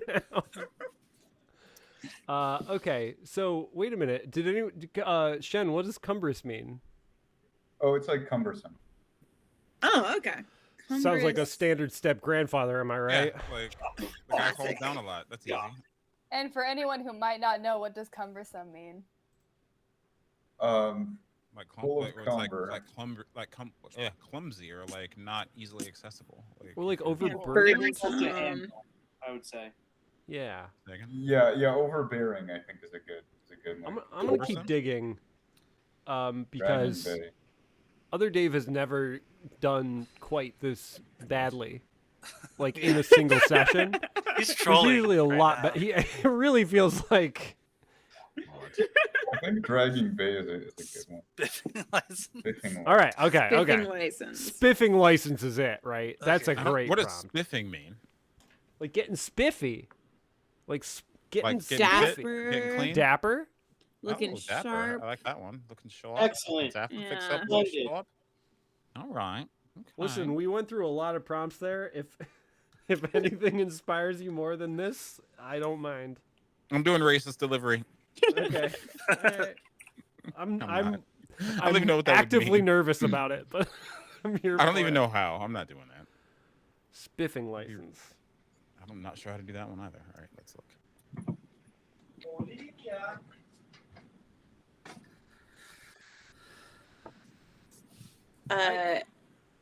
Dave, talk.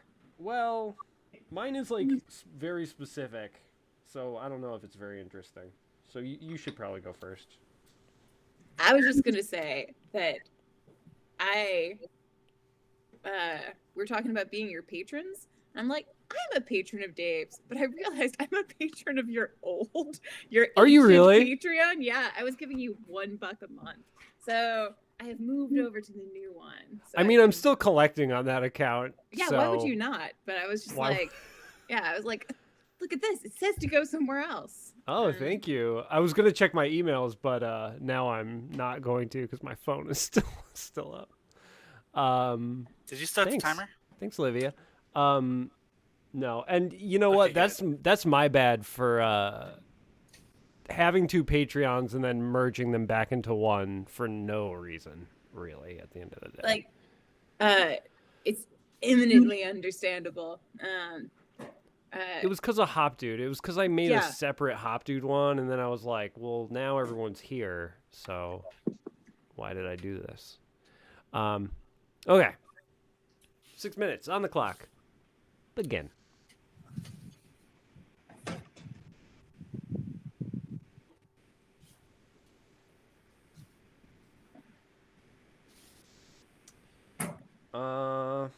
I had an Olivia question, but I forgot what it was. Well, I had a whole group question, which is, what's your favorite noir thing?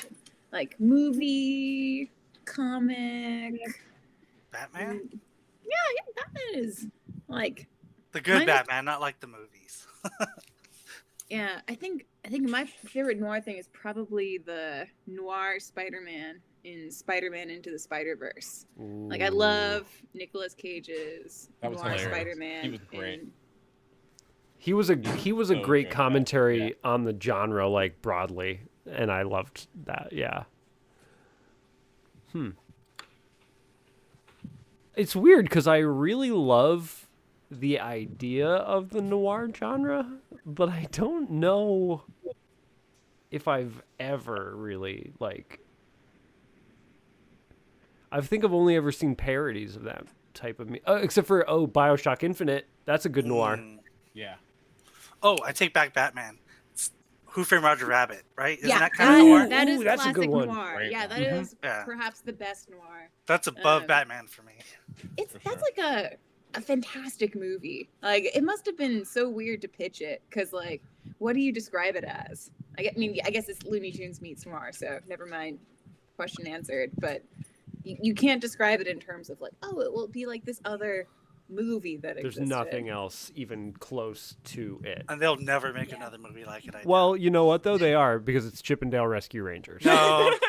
Well, no, the practical effects. So like anything, I've probably said this before, but anything that's like not a toon item in that movie, aside from like the car driving scene because safety reasons, but like anything that's a real, like, you know, when a toon is using a real gun to murder somebody, like they have a real physical prop there being moved around, and then the cartoon, and then they draw the cartoon over it, so the cartoon is holding the physical item.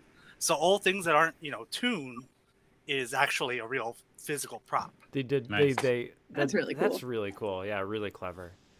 Well, doesn't that phrase "bumping the lamp" come from that movie too? What's the phrase? Bumping the lamp. Can you use it in a sentence? Well, I think like it refers like in terms of like animation, like the extra mile of like there's that one scene where Roger bumps the lamp, and then the lamp. Oh, yeah. Animated. Yeah. So I guess that level, like, why do it? Just to show that you could do it, I guess. Yeah. The whole thing. I feel like that way with Encanto. Like so many parts in Encanto. I'm just Yeah, mad. see that one still. I loved that movie. Me too. It was so good. And it didn't occur to me, but we watched it with Julie, and she was like, and she was like, that is like a gay metaphor, like the whole way through, like the outcasts being a metaphor in the family being a metaphor for that. And I was like, oh shit, like that might not have occurred to me, and it's such an interesting perspective on it.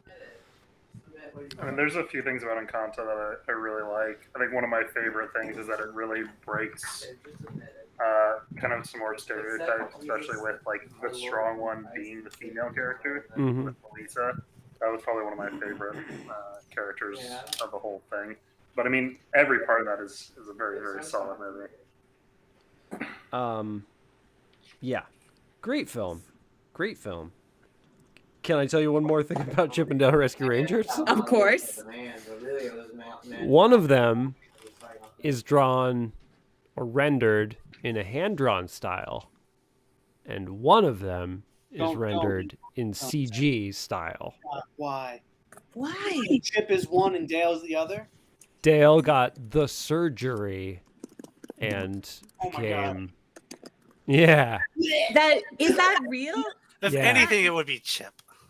It's a genuine drag. The whole thing is like a bummer. I'm so upset. No. Well, Olivia, you're like, are you close to are we close to the same age? Yeah, I think I'm like 5 years younger than you.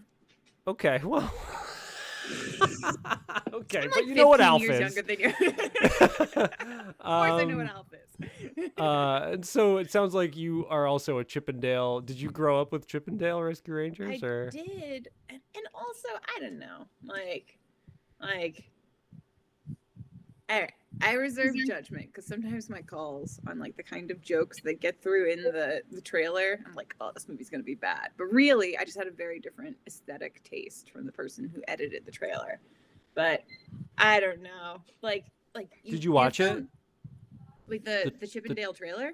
Yeah. No, I'm gonna do it right after this though, because I'm just basing this off of you saying like the surgery or the procedure to become 3D. Yeah, whatever it is. I don't know what the joke is exactly, but it's in there, and it's a bummer. It just like I don't know. Like the characters matter more than anything else. That's just a distraction. Like this like it's like a gimmick. And you could put that in the movie, but like if it's getting pulled out for the trailer, I don't know. Seems like another. It's just a mask, right? The IP is a mask over somebody else's idea, some other idea, and you just kind of like put the IP over it and hope it sticks. It's kind of not an uncommon practice. Chip and Dale wasn't like a oh, we're making meta jokes kind of property. No. Like that's such a weird thing to do. Like with this particular property. And I was saying the same thing. Like if you're gonna do like a movie like this, make it Roger Rabbit, because that's exactly what it was. Yeah. Like why not just match that genre?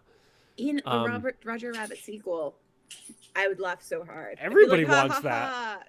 Makes perfect sense. He had the procedure to become 3D. It's great. It's a much better premise. That's time, everybody. Pencils down, my friends. Also, that does fit in a noir because they're detectives. The Chip and Dale Rescue Rangers. Yeah. Yeah, they are. I guess. I wonder if that's a contributing factor of my interest in the genre. Because they do kind of do that a lot. Okay, whatever. Who cares? Okay, who went last time? Me. Olivia, you're up first. All right. So I did Spiff license, and this is a noir guy holding his ID, which is just a photo of his government official hat. So it's a very important government official. So that's how you indicate your identity. Spiffily, and you can see this is the spiff right here. Very spiffy, and as everyone knows, you display, it's the hat that is how you can recognize somebody's place within an organization. Yep. Cheers. Thank you. You might actually recognize this hand from holding the gun in your comic. Whoa! Yeah. That's a callback. It's a deep trivia. That's a callback. Riggleton called it out, and I guess we're gonna drink to that today. Cheers. Hey. Jam, you're next. Well, I just love going next.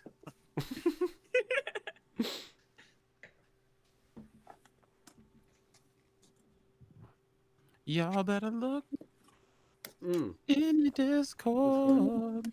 I'm on it. I'm I on the got case. auto tune on my voice. You love it? Oh God. I'm on the case. Hold on. Okay, it's coming. It's a coming. I'm glad that we're both struggling.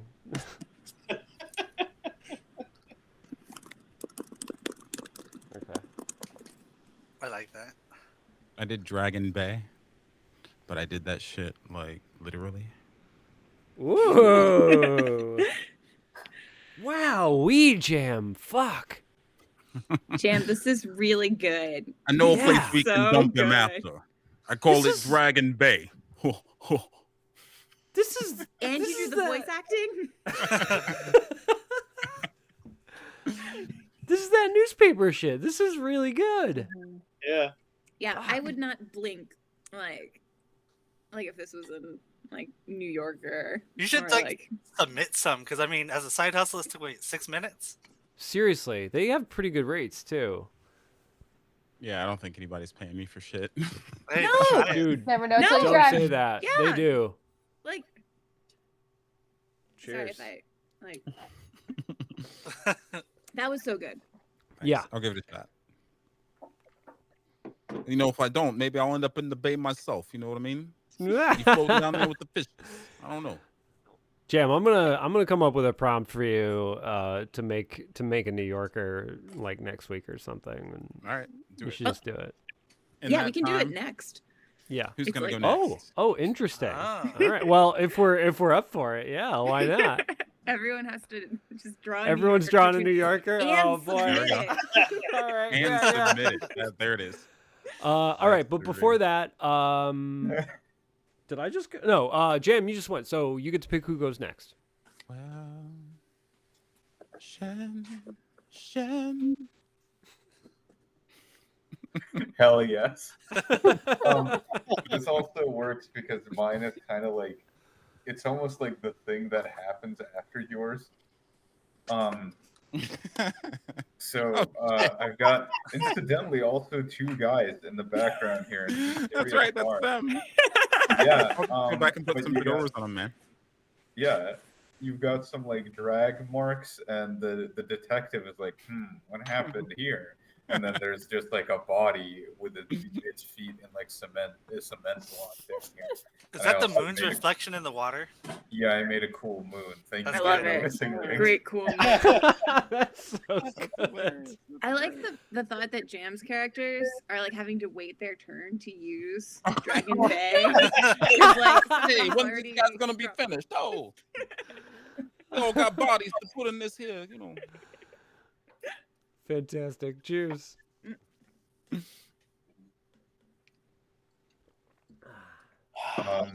Jake, you're up next. Oh no. I'm not thrilled about this one. Talking about bumping a lamp the whole time. Oh, He's just a real spiffy guy walking down the street, Mhm. Wow. Mhm. And as you already do. You know, you got a license to look that spiffy. Time Baby, I love the like. Oh, he very does. nice. I didn't even realize there was Wow. he does. It's pretty I was spiffy. going on the compliments before it was even done. So I just want to say that there's like this whole like character I've built around your noir guy, where he's like Columbo for weird crimes. And he's going around for like the people trying to like the clumsy people getting smuggled in, people who are too spiffy. Like he's like, I'm And gonna take care of all just of them. like Columbo, he's always talking about his wife. Yeah. This is the new writer's room. We've You just never see what she looks like. Cheers. Well done. I will go Greg next. All right. So I did Unchained Step Grandfather, and it is a grandpa with his old skin flaps going behind him as he skydives. And then we have a return of Putin on the bear. It says, "Sir, there's a falling object." And he goes, "Fire the nukes." Once again, the shadows create the true noir ambiance. Yeah, the shadows really sell it. And it's a callback. And it's a callback. Boy, oh boy. I mean, I guess we got to honor the callback there. That is fantastic. Cheers. Terrific. The skin flaps are almost like Popeye-esque. Yeah. Like, looking at them. Yeah. Popeye's probably a step-grandfather. By now? Somewhere. By now, for sure. Easily. He's Very knocked up readily. that olive oil lady like 78 times by now. And, like, I guess the step means, like, Not he that doesn't many even have times. to Stop do thinking, that. Dave. He has to have gotten married again. She Yeah. has to have died or something. That's true. That's tragic. People like that. And then he got married to Betty Boop. That's my headcanon. Betty That's Boop bold. has I'll a take it. husband who loves her very much. Who also died. Are you referencing that webcomic that was referencing Mr. Boop. Mr. Boop, yeah. Mr. I didn't know Boy, that was oh like boy. canon or not. It's not If anyone canon, hasn't it's- read that, it's worth investigating. Read Mr. Boop right away. Yeah. Write it Yeah, down. so Mr. Boop it's exactly what it sounds like. It's a guy Oh, who's man, married to that's Betty terrific. Boop. And boy, does he love her. Holy cow. He really loves her. Has Keely gone? Mm-mm. You're welcome to go next. All right. So I also did spiffing license, and it is, oh my gosh, Vladimir Putin's detective license, and he crossed out his name and put Mr. Spiffing to make himself more appealing, and he put an area that says super nice guy. He's trying to make himself seem like he's a super nice guy. Wow. Extremely good. License, it must be Too. true. Rebranding. And if we say otherwise, we all go to the gulag. Yeah. Cheers. I'll drink to that. He's very spiffy. Spiffiest man around. Mhm. It's just Dave left, right? Is it just me? Oh! Hello, Nicole. Hi. Oh. How Count are them. you? Okay, I'm the last one for this round. Well, I haven't gone yet either. Oh, you haven't gone yet either. Oh. Keely, do you want to pick between me and Riggs? Yeah, I'll pick Riggs.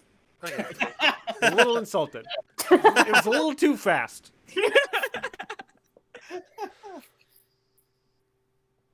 Okay. Oh my god! Oh This my is god. viscerally funny. Yeah, Today there's I no- learned that a spiffy detective is a pimp. So there's no like comic to it. Great. This is a detective that would be in JoJo's Bizarre Adventure. Yes. Yeah, he has Super a on chin brand. for it. What is his stand? The cigar is the stand. The cigar is the stand. Yes. Doesn't actually exist. This is great. This is Yeah. great. Well done, Riggs. We actually should have ended on that one because mine is Jake's but worse. All right, Dave, you finish off then. Okay, so you remember Jake's? No, don't. It was pretty good. It was pretty good. Now just imagine you didn't see it and pretend that this is also pretty good. But Jake had 2 panels and a full background. I don't know what I'm doing. I don't know what I was doing this whole time. Is he's got like a small bat? Like he's like a British. He's got noir one of guy, those, or yeah, one of those, Yeah. what do you like call Billy them? clubs or something. Billy Club. Billy clubs. Yeah. Yeah, I don't know why I think of that as a noir thing because it seems very noir seems guns. I love it. Thank you. I'm Cheers. there for the Billy Club for sure. Thank you, everyone. British noir. I appreciate the support today. This is really healing. I appreciate that. Nicole, welcome. Hello. What are you drinking? I just poured some rosé, and then I have some blueberries, and I was like, let me just throw them in there as a Look at snack that. later. High society. Mhm. Yeah. Counselor, I assume you're a lawyer? Are you Nicole Esquire? No, I'm not a lawyer.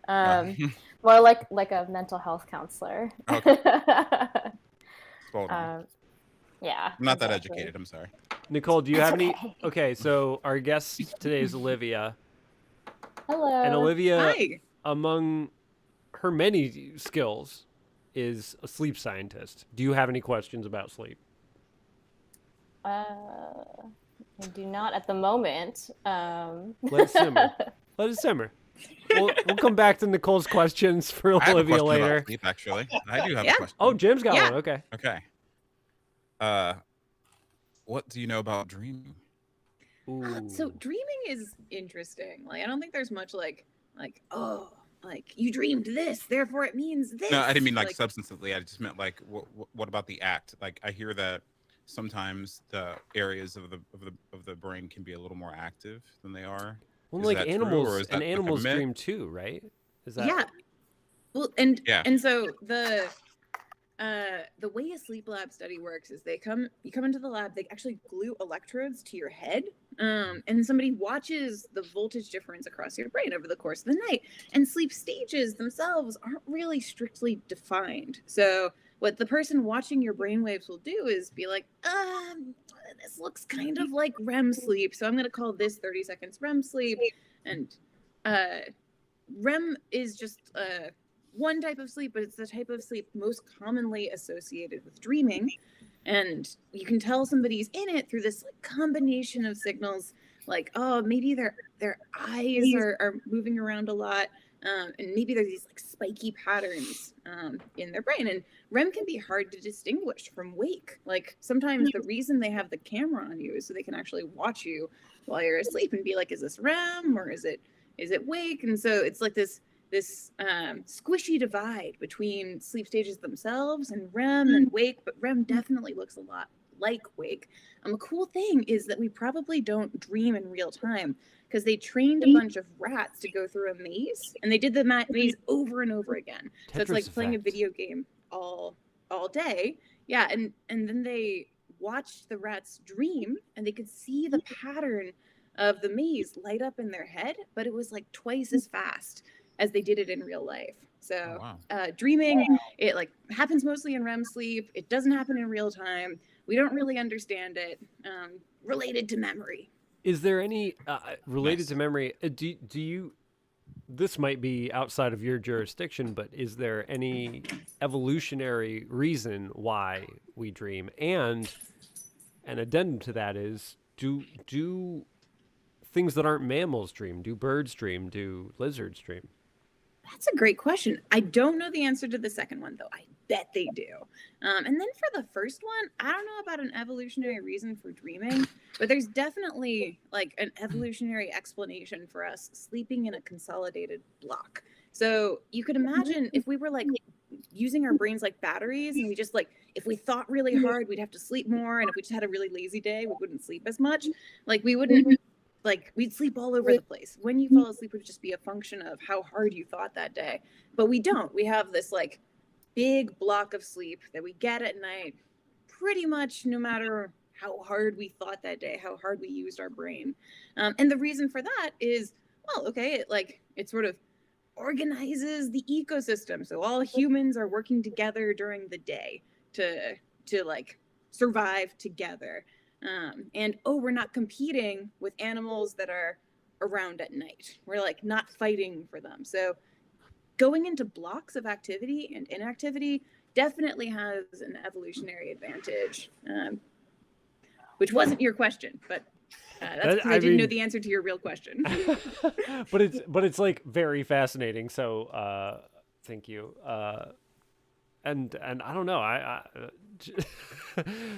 Well, it seems like you and Shen hang out a lot. Shen, have you heard all this 1,000 times or what? I've heard a lot of it. Some of it multiple times. This one I think I've only heard once before, so this is relatively. All right. I enjoy hearing about this stuff. I don't know a whole lot about it. My sleep schedule is utter chaos, so I'm trying to have better sleep hygiene lately. Yeah, I was gonna ask, like, why am I always tired then? Like, it's like no matter how much or how little, I'm always tired. So one of the big things that I touched on earlier is like sleep duration is not the whole story. Sleep regularity is a huge part of it. So like even half an hour of difference in your bedtime, it like doubles your risk of like cardiovascular disease if you're an older person. Like we think of like, hey, it's like an hour later than last night, it's fine. But like our body remembers. And it means that if you're changing when you sleep, your body isn't prepared for that sleep. So it doesn't like get the most out of it. Yes, Dave. I sleep in. I go to sleep an hour late on the weekends, and I sleep in an hour on the weekends. Can my body get used to that rhythm because it's consistent within the structure, the meta structure of my sleep? So the real answer with sleep is that if you feel like you're getting enough sleep and you feel good, then there's nothing to fix. Like that's like something that sometimes gets glossed over, is that like if your perception of your sleep is good, you don't have to mess with anything. But the phenomenon you're describing is called social jet lag, and it has been linked to like increased risks of bad things like depression and cancer, because you're jet lagging your clock once a week. And you see when people move their wake time later on the weekend, it throws off their metabolism, like their food processing is different. And because I eat an hour later every day on the weekend. Well, and which is true. I structure my whole day an hour later every weekend. Yeah, and I think the thing that like when they do these studies, people's bodies do is they just don't swing in with the right cues at the right time. And then the second thing I'll just say is that like our lighting environment nowadays is so different than what it used to be, and that's definitely a contributor to like mood problems, like during the winter, but just in general, because we don't have a big difference between day and night. Like we used to get 10 times more light during the day and like 10,000 times less light at night. And instead, the signal is pretty close to each other. We're just indoors and then still indoors. And so that means that our brain doesn't know when to cue for sleep. So you don't have an easy time falling asleep necessarily, or you fall asleep and then you wake up in the middle of it because your signal for sleep isn't strong enough. So I always say this is the thing that Shen's heard like 20,000 times, but really, really think about your light exposure if your sleep is not in a good place, because that's not psychological. That's just something you can do in your environment that you don't have to like beat yourself up about. You don't have to be like, oh, I can't sleep. Oh, I'm setting myself up for failure tomorrow. You can just be like, oh, I turned the lights off. I'm doing something good for myself, even if I can't fall asleep. Turning the lights off means turn the TV off.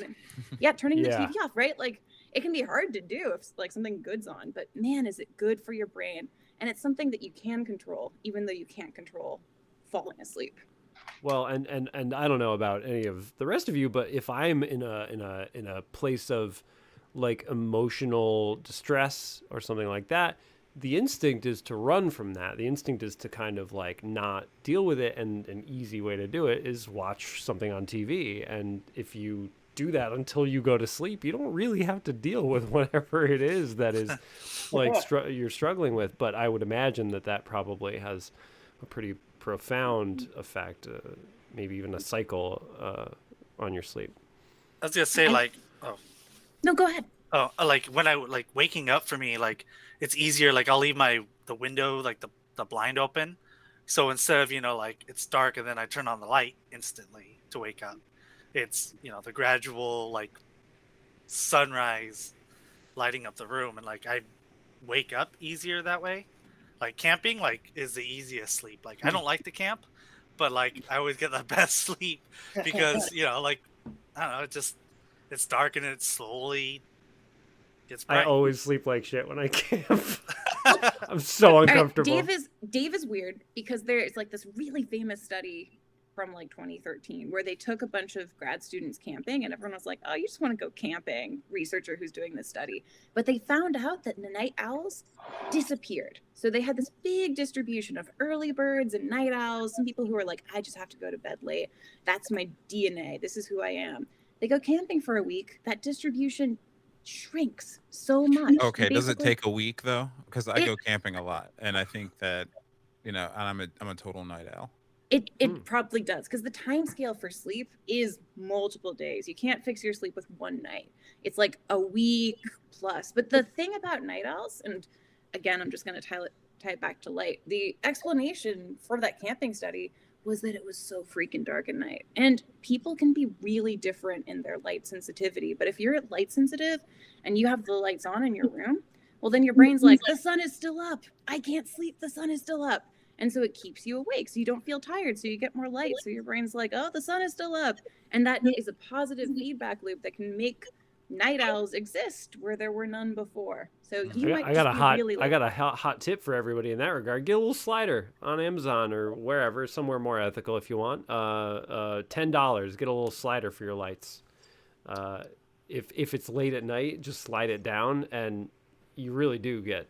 Is this good advice? Lights in here that I can turn up and down, like yeah, yeah. But the other question I was going to ask is that how is sleep related to fear? Because now that we're talking about camping, I want to know, because we, some years ago, some friends and I had a very terrifying experience while we were camping, but we were still able to sleep like babies, and that was strange to us. I would say, like, if you sleep deprive people massively, and they did a bunch of studies in like the 1930s and 60s where they just kept people awake, sometimes gave them LSD, people get really paranoid. So sleep deprivation causes you to be paranoid. And just from personal experience, I think there is also just like a time of day effect where, for me, earlier in the morning, like if I'm up at 3 or 4 a.m., I am very easily scared of things. Like I start being like murderers everywhere. And so that's just personal anecdote, but 3 to 4 a.m. is like the witching hour for your brain sending the strongest signal just to turn everything off. That's like just go to bed. So if you've ever pulled an all-nighter, gotten through that point and then felt better at like 6 or 7 in the morning, that's because you're past the sort of bad witching hour of the night where your brain is just trying to shut itself down. And so I think if your scary experience happened at that time, like that could be. No, it was well before that. It was almost dusk when we were having this problem, so we could still see, which was so weird. But then, we have to hear this story, right? Yeah, like we can't just share the story. All right. As long as you're comfortable with it. I'm sorry. I'm not trying to. No, I'll tell you, but it's not good. But I'll tell you what happened to us. All right. So, all right. Let me turn fucking auto tune off. Is this gonna be like better or worse than all the Putin stuff? Oh no, this isn't funny. This isn't really funny. But okay. Right. So 4 guys, myself included, so myself and 3 other people, were hiking in Montana. I was there to take pictures because that's sort of what I did at that time. But long story short, I don't know if any of you have ever been to Montana. It's very beautiful. It is very rural. There is not a lot. Population density is very, very, very thin. And there aren't a lot of developed areas, especially as you get up toward Canada.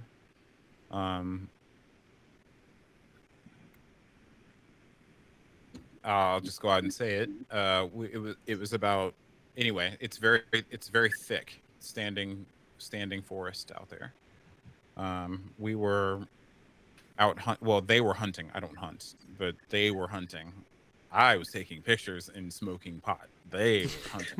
Okay, so like everybody was smoking. We were drinking. We were having a good time. I haven't seen these guys in forever at this point. I see them all the time now, but at that time I hadn't seen them in a while. And we'd been planning this trip, and we were going through, and I also have a terrible sense of direction. I would have to get a map out to tell exactly where we were. But it was dense, and we had been hiking for maybe 3 days at this point in this dense area, tracking this animal. We established a base camp around a ridge. This ridge, we had to stop there because it was starting to get dark, and it was like I won't say sheer, but it was a pretty steep drop off to where we were, and you could follow it all the way around from where we were, almost like a crater basin. None of this is important, just to tell you that we couldn't move any further, and it was getting dark. So we pitched camp, made fire, had a good time. But before we started fire, and before we were totally set up, we were sort of gazing out into this very densely wooded crater. I'll just call it a ridge or some sort. We had the high ground, so you could kind of see into the basin of it. I looked to the east or the west, and there was, we all saw this. Now there are all 4 of us. Our campsites were, on a line. We saw this white little dot sort of come. It was on the far edge of the ridge. And we just sort of watched it, and it was bright enough to illuminate all the trees and everything around it as it kind of bounced around very happily, like above the trees out there. And we were thinking, that's very strange. But at this point, it crossed a very small area of our view right into the front of us, and just kind of went away. I will say it just turned off, sort of like a switch. We kind of looked at each other and was like, "That was really strange."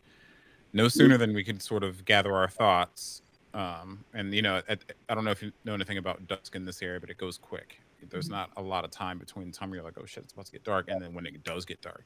And we had found this thing showed up at the beginning of that period. By the time we could yuck it up and be like, and nervously sort of shake off, like, what was that? A balloon? Just kind of like, I don't know what that was. Right? Maybe to our 2 o'clock, on like a light switch, snapped on this.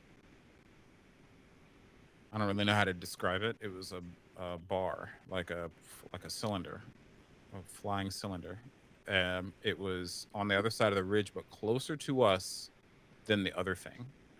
It was this because the other thing would have been, I guess, at like a 8 o'clock or something, and no, not probably more like a 10 o'clock or like an 11 o'clock.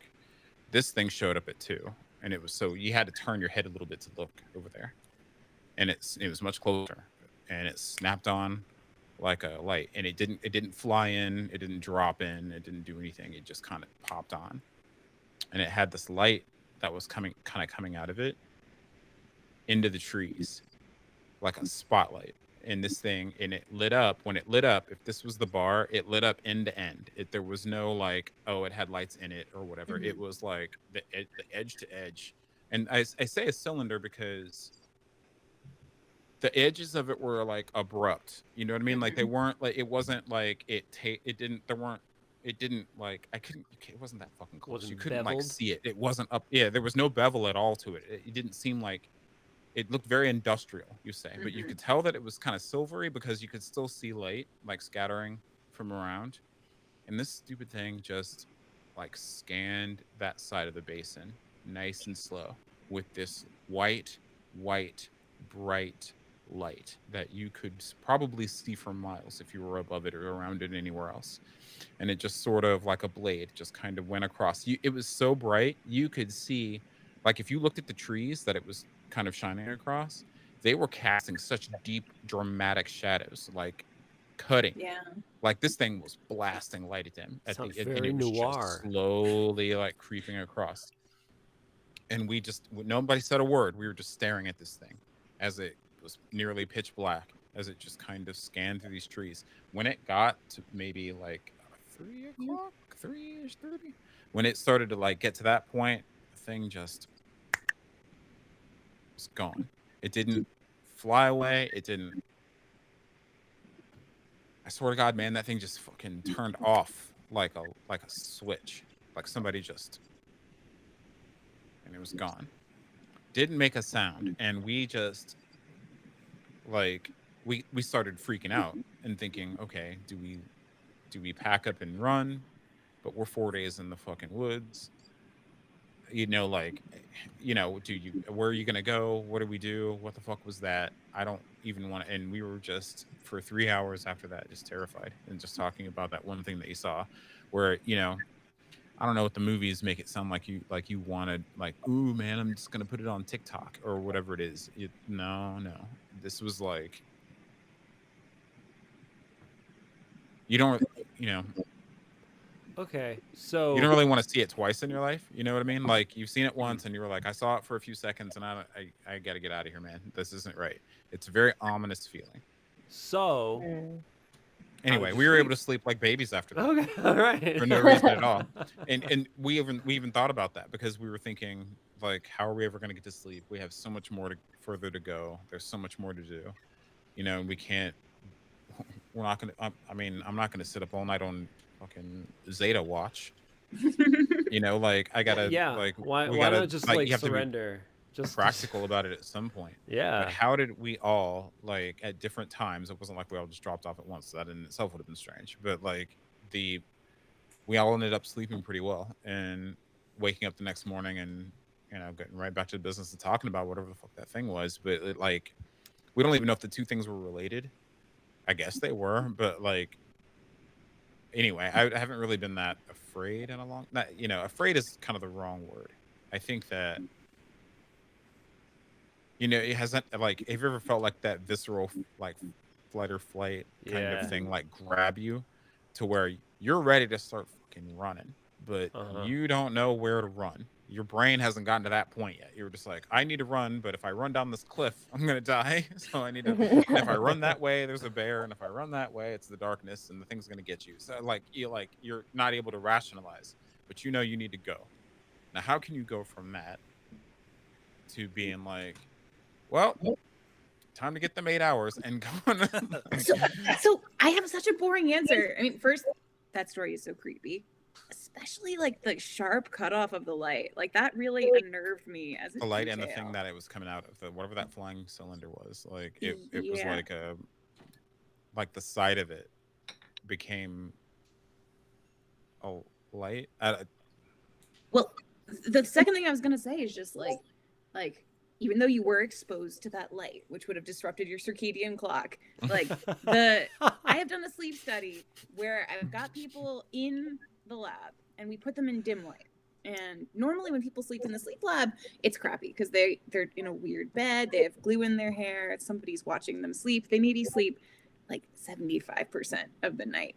But my people, because I had stuck them in this dim light for just like a totally unrelated thing, I needed to collect their spit in dim light, and they were allowed to watch TV, but they had to turn the TV brightness down to the very lowest level, like super, super dim and tint it red. But they were watching like Game of Thrones. And I shit you not, like every single person in this study just immediately collapsed when they got into bed, no matter if they were in the middle of like a Game of Thrones episode, because they weren't just in the light for like, in that dim red light for like 45 minutes. They were there for 4 hours and they just got so sleepy because they weren't suppressing the hormone melatonin at all. And so I'm kind of just wondering if you experienced something similar where you talked about it for 3 hours, but in this camping environment where everything was dark, and eventually like your melatonin just became overwhelming and just stuck you in bed. Whereas if you'd been in like a home environment, you probably would have had a light on. Like you probably would have had something on. We had fire. Well, and fire is like so red and so dim compared to like screens or like overhead lights that like I genuinely think that like the same thing happening in your home, like I mean, it might have been less creepy because you wouldn't have been 4 days in the woods. But imagine you were as scared, I think it would keep you up longer because you wouldn't be in this totally like night unambiguous environment for your body. Yeah. I have the next prompt. It's Jam discovering the light on that night. Everyone's drawing it. Jam, if that's okay with you. The thing didn't shine its light at us. It was... Well, I mean, just draw the scenario as it was described by Jam and Noir, which I think lends itself to Jam's story, if you ask me. I've never drawn anything about this. That's weird. I think this is a fun little exercise for all of us. All right. Well, I'll draw it. Okay, I'll just draw what it looked like from my ridge point. And let's see if... I don't care about your two other people. They're probably important to you, but like my story focuses on you. There were 3 other people there with me. That's how I know it wasn't like some weird hallucination or something. Yeah, I like that. Oh, yeah. Welcome, Nicole. So Olivia's a sleep expert. Yeah. No, I was just like, wait. Oh, there's so much commentary about Noir. I wonder why, but okay. Got it. This drunk draw has been confusing but delightful. Is how I would describe it, just from how from my perspective. I was genuinely at the like edge of my seat during that story. Me too. Yeah, for sure. That is. I'm glad you guys enjoyed it because we were terrified. That shit scares. Like I don't know. Alien stuff always scares the shit out of me. It was not fun. I'll tell you that. It was not something like I keep telling people that I've only told that story maybe a handful of times in my life, but like I keep telling people like You think that you would react one way in a situation like that, or like you would, or you'd be like, oh, it's kind of cool, or like whatever it is. But when it's ongoing past the point of your like curiosity and past the point of your like, ooh, but you know, your intrigue, and you start getting you're kind of forced to kind of sit with whatever you're looking at for a few seconds, for a few minutes. Dude, I dig it. Well, here's my theory. Here's my thing on this. I think the scariest thing in the world to a human being is the unknown. Like infinity. Like really try to imagine it. You're gonna start to get like paralyzed. You're gonna get a little nauseous. Because we can't even comprehend it, or you know, something like that where you don't have an explanation for it, and you think you're alone and you're not. Like that's fucking crazy. That's so scary. I mean, we were having a good time, yucking it up, enjoying each other's company. You know what I mean? Just, you know, doing what guys do, hanging out. Just just doing what guys do. We weren't thinking. Because we hadn't even seen each other in a long time, and we were having a good time about like catching up and, you know, just being a bunch of idiots, and not at all. You know, something like that just wasn't on our radar. Yeah, well, exactly, right? It like defies your expectations, which immediately puts you on edge, and then it presents you with this big giant unknown that you can't find an answer to, that you just simply cannot. And like, what's a brain supposed to do except be like, whoa, fuck, God.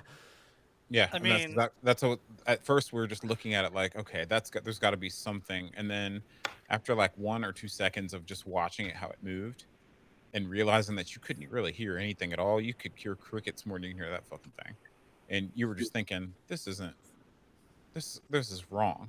All of this is not okay, and like, am I supposed to even be looking at that, or am I gonna like, is there gonna be some? You immediately start thinking about like. Are they looking for you? Yeah, weird consequences that don't even. Yeah, are you looking like? Of course you're not. How would you have even known that? You know, and you're not even over here. But you never know. That doesn't. You can't know. It's the unknowing that's the scary thing. If you knew for sure that was something innocuous, you wouldn't be worried about it.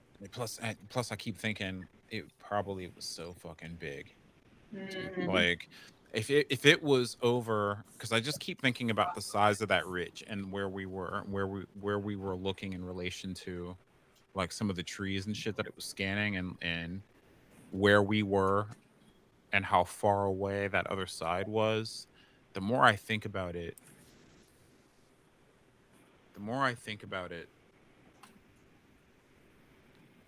that fucking thing was fucking huge.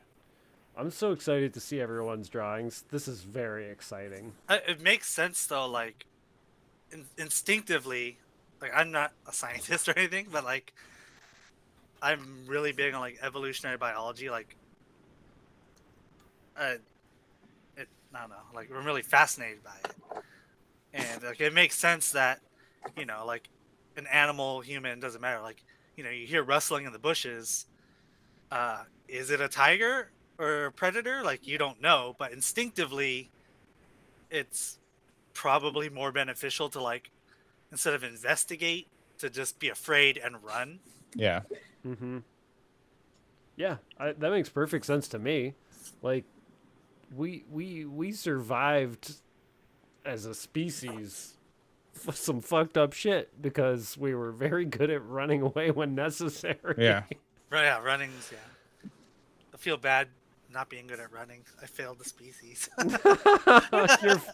You're fine. We're domesticated. It's a different story. Yeah, by cats. I mean, really, I think a lot of our behavior mirrors your everyday cats or dogs. Okay. We are just about finished. I kind of like this one. Time. And see, I was talking and not drawing, so I'm catching up. Just to bring up, did anybody see the trailer for Nope? I did not. I've heard I it. did. I like it a lot. That shit, like at first I'm like, Nope, oh that's a stupid name, and then like after I watched the whole trailer, I'm like, oh, I get the name now. Because like when I watch them, I'm Nope, I'm gonna get scared shitless of that movie. Straight up Nope. So I take it slightly not seriously. I did the first part of it very serious, but the second part I wanted to tie in something. I would love to go first if no one has a objection to that. Yeah, go Sorry, first. It was me. All right. So the left side is the light and actually like all the shadows coming off of the trees, and then the right side is it's actually a door, and it's just the bottom of the door.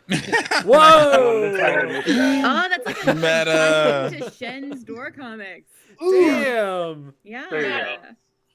I wanted to do it, so That's great Yeah. work. It probably would have looked like that if I were on that side, like if the light was shining toward me. Like if I were like, yeah, that's Yeah. awesome. That's wonderful. Goodness There you go. gracious. See, now it's Yeah, scary cheers to to that, me also. Before I was fine with this before. I was like, that's no big deal. But now that you've made it a door, I'm over here just shitting myself. well, Now you have I guess that means you get to go next then. All right. Okay. I thought about doing a faithful interpretation, but then I thought that might be kind of messed up, and maybe this is more messed up. I don't know. Let's see. So I did like, what if it was Nice. like the Pixar lamp? Sitting on top of stuff, yeah. Trees. It's like cute and terrible. It's very good. Yeah. And So it just cute. crushes you in the woods. God. I love it. As it does to the eye in the Pixar logo. I love those trees. This is great. Damn. Yeah, nice work. Cheers. I'm gonna drink a water on this one. Not as a commentary on your work, but because I should be drinking more water. Sure. Keely, you're up next. So, clip, and then there's shadows, and then Nice. trees, and then there's shadows, and the cylinder that appeared. Yo, Oh. that's a big Yeah. cylinder. It's like a silo. Put it back. I want to see again. Full picture. I tried to really go heavy on the shadows since that's the only thing I can make noir about it. Oh wow. Yeah. Wait, Jim. Yeah, just like this isn't like something people like. I think all artistic interpretations are valid.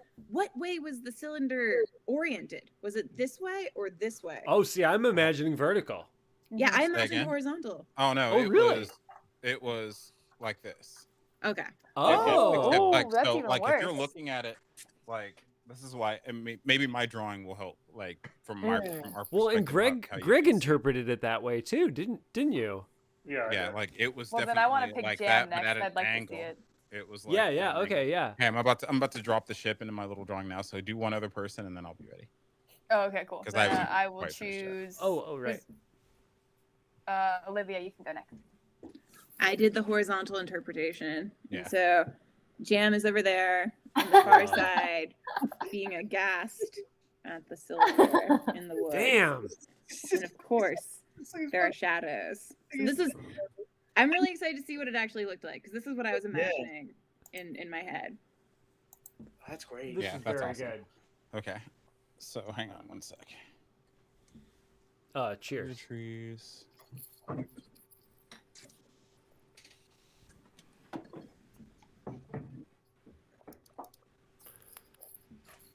This has been the most like off the rails DrunkDraw we've ever done, I think. That we remember. Just really follow. Yeah, well, fair enough. Yeah, it's really following our nose here today. Wait a minute, Olivia, you just went. You get to pick who goes next. Oh, Jam's going next, right? Yeah, Or I'm just Oh, putting yeah. the last bit of my little ship in here so you guys can see. Okay, you want me to Exactly share? what You want me to share kind of like- Discord? I will in just 1 second. You guys Okay. can just kind of like talk amongst I yourselves for will 1 say second. that I gotta my, do the last few details. my equivalent for like Shen's Pixar lights and Greg's under door was imagining this is like a gigantic grocery store scanner where it's like looking for a barcode.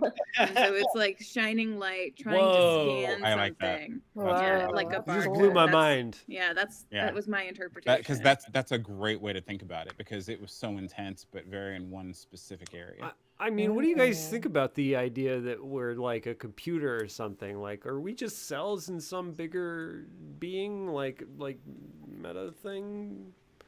What do you think about If that? that's the case, I think they need to fix the bugs in my code ASAP. Yeah, right. What the fuck? Well, what's bug it? report.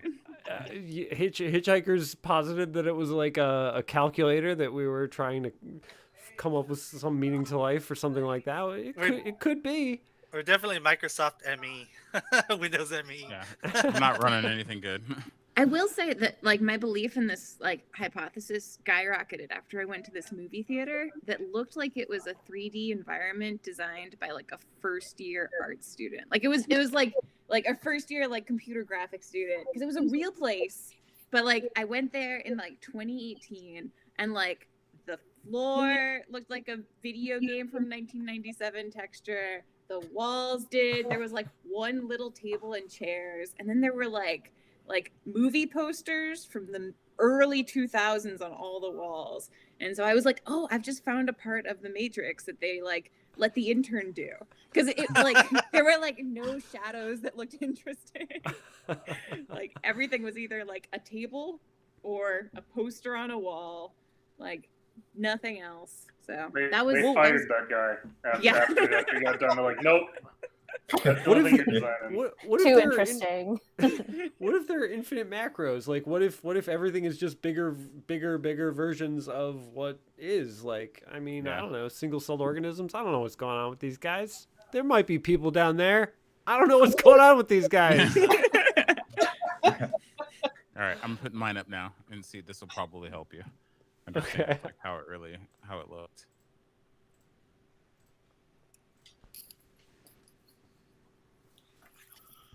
There's like two guys Dragon on the Bay. body. Oh, there it goes. Okay. Oh, okay. So to bring that up now, you see how like I put the little arrow kind of like where we were. Yeah. You see like the curve of the basin there, and I just put these little triangles to represent some trees that were off the distance from us that we couldn't really see, and then I put all these heavy shadows in the edge of and the way that it looked when it was shooting its light, and you can see the cylinder there. Like that's how it was flying around above these trees and shooting its light off into those trees, and how it all went. All the shadows went back the same way, and all that.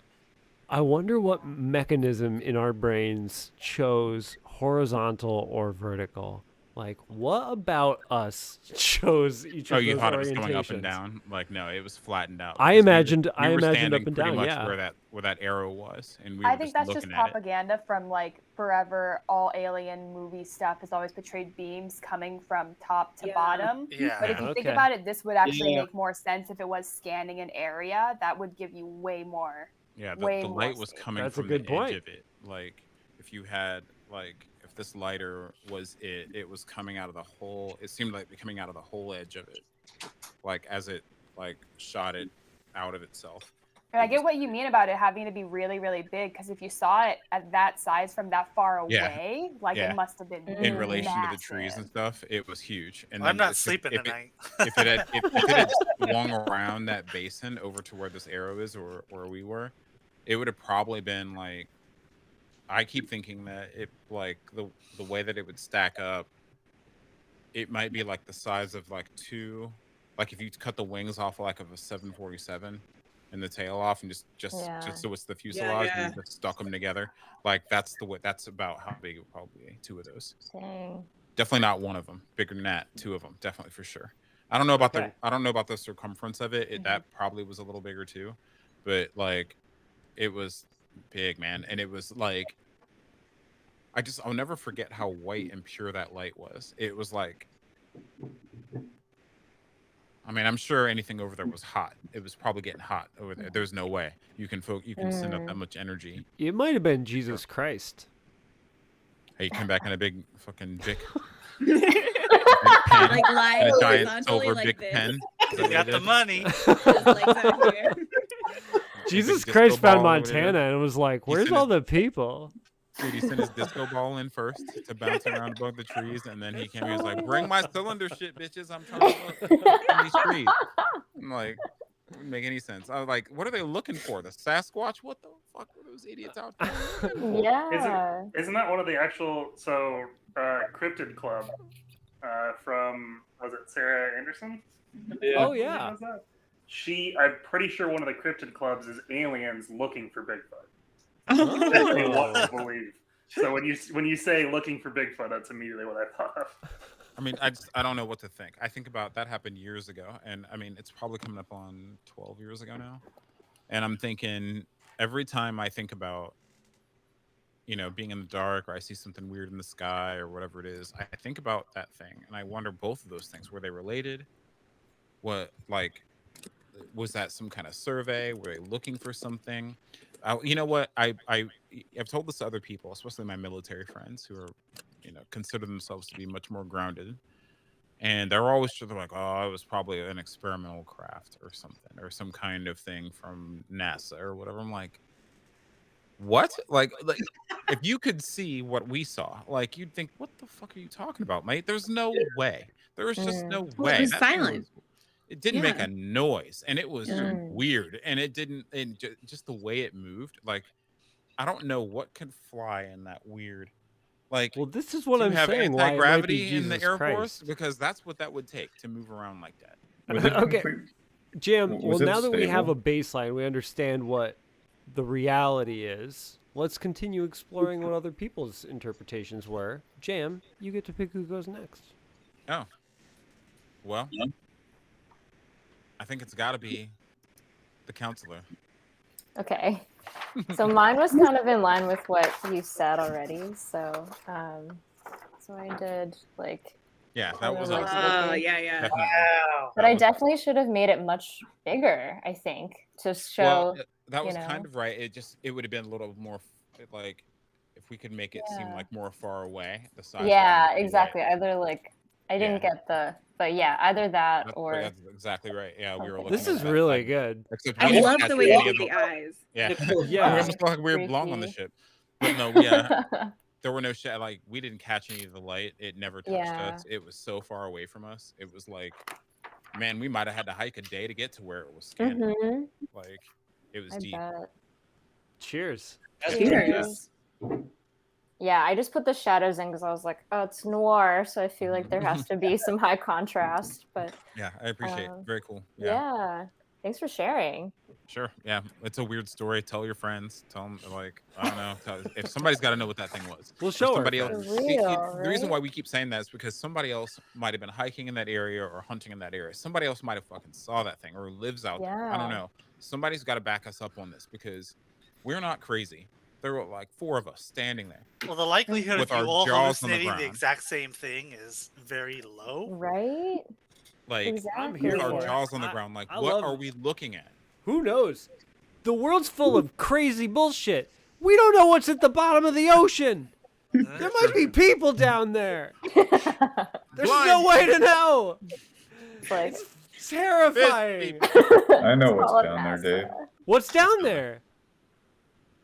I'll never tell. It's a big door. That's just me. The big door. That's It's worse. it's not a big door, Greg. You said that. You're bullying me about the doors today. I'm sorry. I like the door comics, Sorry, okay? guys, I just got a Greg's text like message the from biggest Vladimir door comic Putin. fan. He says, don't worry about what's down there. It's all good. Okay, You wait. even ask that question. Don't worry about what's down there. Who hasn't gone yet? Okay, I'll go with Wriggleton. Okay. Oops. That's Yeah, I want to over see your here. interpretation of this. I guess it's Noirish. Whoa. There we go. Ooh. Whoa. Oh, this contrast is dope. That's That way was- scarier. Good, yeah. Okay, I tried to make it very ominous. Like, you just barely see Yeah. campfire. That's Nailed it. way scarier than what you can see This us is- over here. Yeah. This is terrifying. Yeah, this it really would have been captures facing the the other mood. direction, but other Yeah. than that, that's totally right. Yeah. But that shit's scary to me. So, Yeah. like, it's, Basically, love dude, the if you had teeny just mirrored fire. this and just flipped it, it's Mhm. perfect. And specifically the fire not really emitting light versus the really bright white light. Yeah, everything's dark. But we didn't really have a fire going yet. We were too scared to start one. Nobody would take their eyes off of what we were looking at enough to do anything. We didn't even pick up sticks or anything yet. We were like, just like, holy hey, what's that bouncing light? Oh shit, what the fuck? Yeah. Riggs, I'm getting a little bit of chills from this. Like, this is so good. It's the spookiest drunk draw ever. Welcome to February. It's I don't know. It's definitely took a spooky turn, but I'm loving it. I'm here for it. Cheers, Wriggleton. Well done. Thank you. What do you got, Dave? Okay. Not much, honestly. I'm really nothing without a keyboard. I'm starting to discover about myself. Here we go. I need my hotkeys. All right. Yeah, this is wrong. Yeah, that's turn it the other way and flip the thing, and you're like, yeah. I'll just here. I'll just fingerprint. Oops. Okay, never mind. It's only gonna get worse from here. Thank you. He's just like, no, sir, I do not like it. Pretty much, we were like, this is not okay. I'd rather that not happen. I mean, everybody did such a great job with contrast. Wait, have we seen Jake? No, we haven't seen Jake yet. So, yeah. What do you got, sweet baby? Mine, I took some creative liberties. I'm here for it. Whoa. Yeah. That's also bad. Dramatic. Scary. You're fucking with my mind, man. That's awesome. That was good. Yeah. Scary. That's fucking dope. Yeah. Yeah, that's really good. I bet that's how it would have looked if we could have looked at it from the side that the light was coming out of it. Yeah. It would just look like one big bar of light. You know what I mean? Like, because like I can't stress that enough. It did not have, I could tell that much, I could take out that much detail on it. That light that came out of it was very focused, and it was edge to edge. There was no bevel. Like at the edge of it didn't like start in and come out like that. That shit came right out of it, right? Like edge to edge out of it. Okay, well. I don't know what kind of technology could do that, but that was edge to edge. Let's take a quick break. I gotta pee. We got 35 more minutes. Olivia, are you feeling good? Are you feeling up for that? I'm feeling good. 35 more minutes in you? All right. Let's take a quick break. All right, quick break. We'll be right back. The thing that like in addition to your story unnerving me is like I don't have any stories that good, but I have the feeling that like I have had kind of weird similar experiences that I've just like forgotten and like not really forgotten. Like I could resurrect them, but it's actually weird that I don't think about them. Well, see, the thing about I know what you mean, because the thing about it is that as you the things that happen to you in your life, sometimes you don't have the education or the experience to really decode how weird it really was until later on, when you can go back and analyze it and say, holy shit, none of that was supposed to happen at all. What the fuck was going on there? But at the time you were naive, or too young, or too dumb, or something was happening where you were just able to be like, I don't know. Mm-hmm. You know, like that's not the only thing. I have one other fucked up story. Like and again, if I weren't, and this is a totally different group of people, if I weren't with these people at that time, there was no way I would believe this. There was no way I would believe this fucking story. But I'm sure I'll have to repeat parts of it, but I'll just tell you guys. Okay, so one of my high school friends, his family has a lot of money. They have this extra house in the middle of nowhere here in my state in Ohio. And at this time, we all come from small families. We know each other. We were hanging out during Christmas time one year. And keep in mind, we're all grown ass men at this time. We were just like, we had already had our tiny little family time. We were just like, let's go get drunk. Our other friends were like, hey, we're going to have a party. Come up here and hang out with us. It's on the way. So we stopped at my friend's house to like carpool and put our shit together and get our booze together and all go in one car. Not a problem. We went and did that. Had a great time. Came back to the rendezvous point, which was our friend's second house, his family's second house that they don't live in. It's just there by itself. We come back, happy as clams. Turn off the alarm. Hey, that was a great party. That was fun. I'm gonna go, because they told us not to bring any booze when we went, because they were like, we've got so much booze. There's not even any place to put it. Just leave it. There's no way that we could need it. And we were like, fine. There's nothing in this refrigerator anyway, because nobody lives here, so we'll just put everything in there. And that's what we did. And so we left. We come back, and it's in the middle of the afternoon. It's not dark or anything. We're like, that was a fun party. Turn off the alarm. Come in the house. Yuck, yuck, yuck. We walk through the house. I go to the back to get a beer. I'm getting a beer, and I turn around and come back. I'm like, hey, how come all the partying has stopped? Where is everybody? Why aren't you guys talking anymore? I go back into the living room. My friends are just staring around, looking at the floor, and they're looking at the wall, and they're looking at this thing. And before I can actually say anything, one of the other guys, who I guess went upstairs to use the bathroom or whatever he did, he comes jaunting down the stairs, and he's like, hey, why are these pictures on the ground? Was it like that before we left? And I'm looking at him, and I look at the other guy, and I'm like, what are you talking about, pictures on the ground? Now, I remember that after I went and got this beer, I turned at the breakfast nook thing where they have like a bay window. You can't really sit there. They've always put like fucking accoutrements and stupid shit over there. Like, but I didn't even notice because I don't fucking live in there. But I mean, I went back and looked at it. All those fucking pictures were turned down too. Now the problem was, when I say turned down, I don't mean like, I mean like flipped over on their face.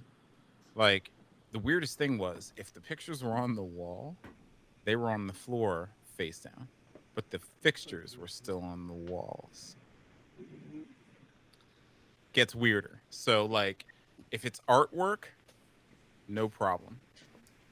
Gets weirder. We go on the second floor where the parents' room is.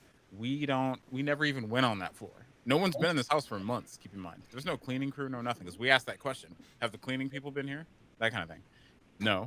We go on the second floor to go check out the master bedroom. They went back in like the 90s and had one of those cheesy like Sears photos taken with the lasers in the back where everybody's like, they went and had their family photo taken like that. And they're so goofy. They had their big ass picture taken and blown up and put in a big frame above above their parents' bed. And it had been there for years after they had taken that goofy family picture. They liked it. It was a good moment, good memory. Don't you know that bitch was on the floor, not on the bed, but next to the bed? And the bed was still totally perfectly made. That's so weird. So we went through the whole house. We went through the entire house. Every single picture of a human being, living or dead, young or old, was flipped over on its face. Either on where it was, if it was sitting on like a shelf, or on the floor where if it was on the wall. If there was artwork, it was totally fine. All of us, there's 4 of us now, me and 3 other people. We're walking through this house like, how in the fuck? So then we're thinking, okay, one of your stupid siblings have come through here to play a prank. So, and his parents aren't home. So we call them cool as cucumbers. We're like, hey guys, how you guys doing? You guys enjoying your time out? They're like, everything's great. How are you guys doing? They're like, hey, where are you guys at right now? They're like hundreds of miles away on some, so it's not his parents. Because his dad totally would have done it. He'd play a prank, but he's not around. So then we're thinking, your brother, your sister, they're like, his sister's like just had a baby, and his brother's like a junior senator in Arizona or something. They're not, they're not over here playing goofy pranks in the dark, right? On some fucking 20-year-olds in the, like, whatever. They're not, it's not happening, right? So we're thinking, they're like, why are you guys calling us? Is everything okay? And we're like, everything's fine. Everything's fine. It's not a problem. We'll call you back later. So we hang up on them. And we're thinking, wait, there's an alarm system. One of those fancy alarm systems where you can go and log in on the internet. I'm not an idiot. We're going to go and log on the internet and put a stop to this. Somebody came in here, and we're going to see that they put their code in, and they turned off the alarm, and they came in here and started flipping over some pictures, and we're going to bust them because I say no Scooby-Doo video, and I got the answers. And so we get that password from his dad, and we log in, and lo and behold, nobody has fucking touched that alarm since the last time we were there. And you can't erase that. I mean, you can't erase anything out of the logs. That would defeat the purpose of logs. That is creepy. I love it. Okay. And so we called his dad back. Wait, it's not over. So we called his dad back, and we were like, hey, so anybody been in here since we've been here? He says no. Why? What's going on? Did somebody break in? Is something? Did you guys fuck something up? Is it on fire? Is what's going on? And we're like, no. Everything's fine. It wasn't fine, but we were like, everything's good. So we hung up again. Tried not to freak out again for maybe the next 3 or 4 hours as the sun was down, and we were like, how the fuck could this have happened?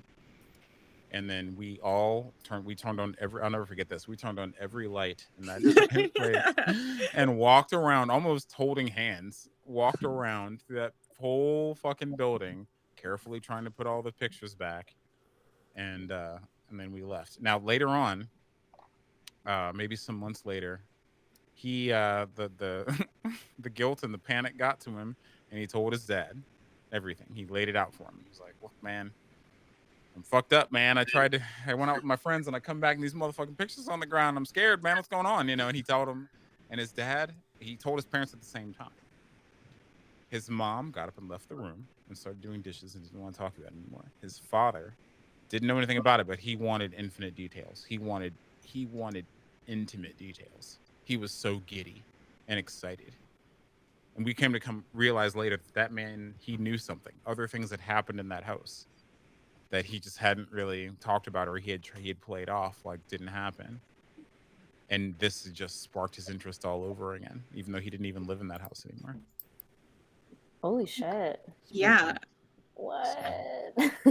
Okay, so I want to combine now our theme of being spooky and sleep, which is our other theme. We said our theme was noir, but we found out that wasn't the case as we went on. So these are our themes now. Shen, what's the scariest dream you've ever had? The one that stuck with you. Oh yeah, I want to know about the one that you carry. Yeah. Hold on, I have I write these down sometimes. Holy shit! I have a lot of. You're a psycho. You write them down. I need a drink. Why is that so funny? Why would I write these stories down? Like, gotta record my trauma. That would be that recent. Like, mine is like from childhood. Mine is like some deep-seated 8-year-old shit. Wait. Well, Shen's looking right now. Dave, do you want to share your deep-seated 8-year-old shit? Sorry, I shouldn't have said this. I had a. It's like it's nothing. It's like it's just a premonition. It's like I'm walking down a street, and I've gone too far down it. And I'm in unknown territory, and everything kind of gets scary. And then I'm walking, and I'm not really paying attention, and something crunches under my feet, and I look down, and it is a skull, a human skull. And I'm like terrified. I'm filled with that fear, that what Jam was saying earlier, that like fear of like what the fuck is going on. And that's it. That's when I woke up, and I just never forgot it. It's just always been inside me. Shit. That is very creepy. Shen, have you found yours? Can you out creep Dave? Yeah. If you want the one that like stuck with me that I'll probably always remember, my parents would let me watch Nightmare on Elm Street a lot when I was like a very young kid. Very formative experience for me. Keely is so excited right now. And the night where we had, when I was 7, we had an early morning flight to the United States. We were moving to the United States. This was still in Russia, right? And that night, I remember having a dream where Freddy Krueger from Nightmare on Elm Street was chasing me around my apartment.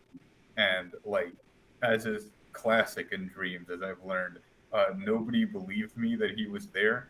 Like the adults were like sitting in the kitchen, and I was like, guys, there's Freddy Krueger like chasing me around. And they were just like, oh, it's fine. Oh, it's fine. It's whatever. It gives me social claustrophobia. Yeah. Holy shit.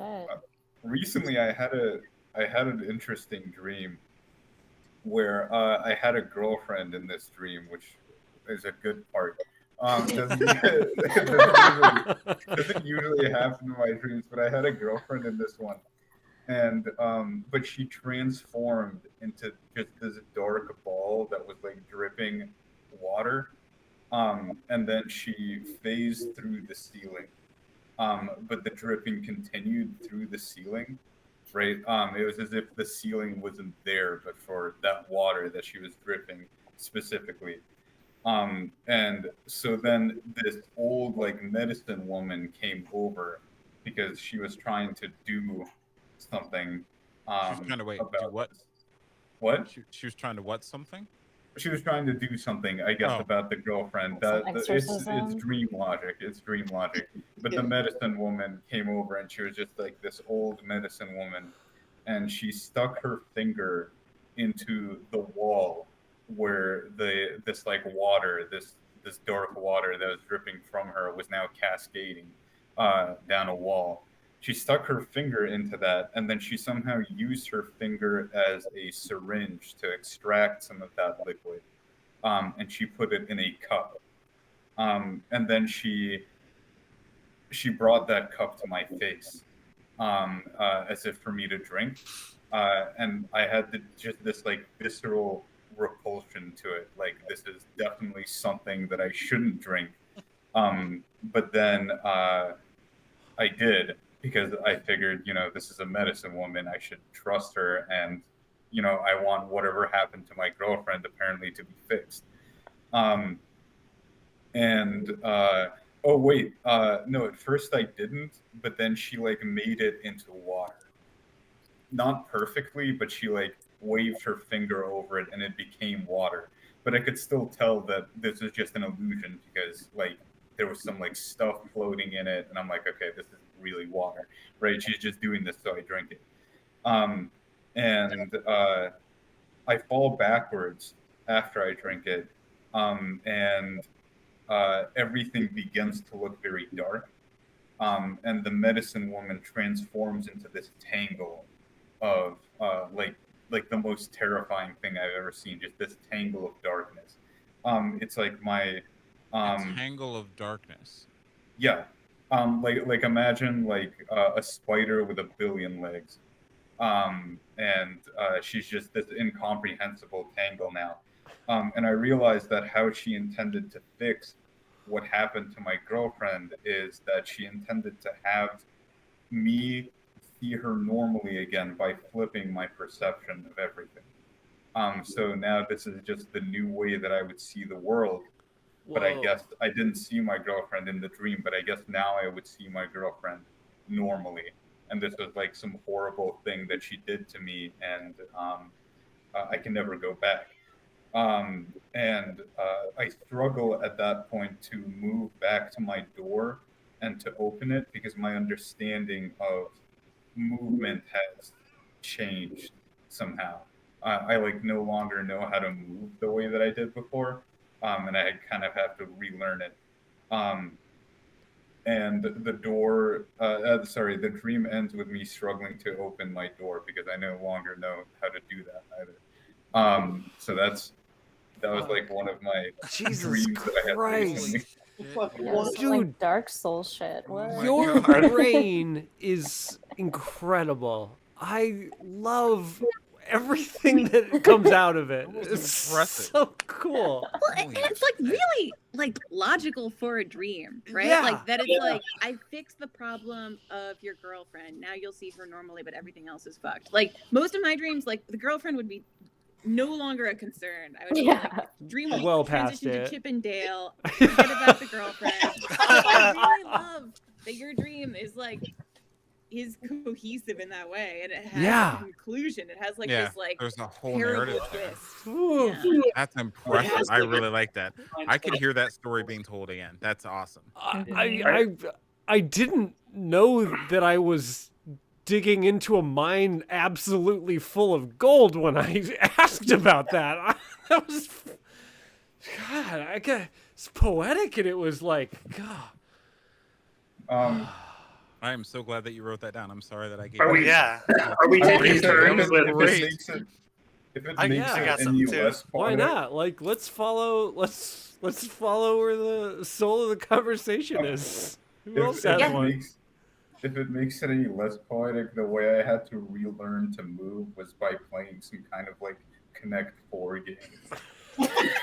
That was like It balances Motor it out. movements, It yeah. It puts it in Forrest Gump territory as far as like delightfulness goes. Well, I want to hear more weird dreams. Nicole, do you have any weird, creepy dreams that still stick with you?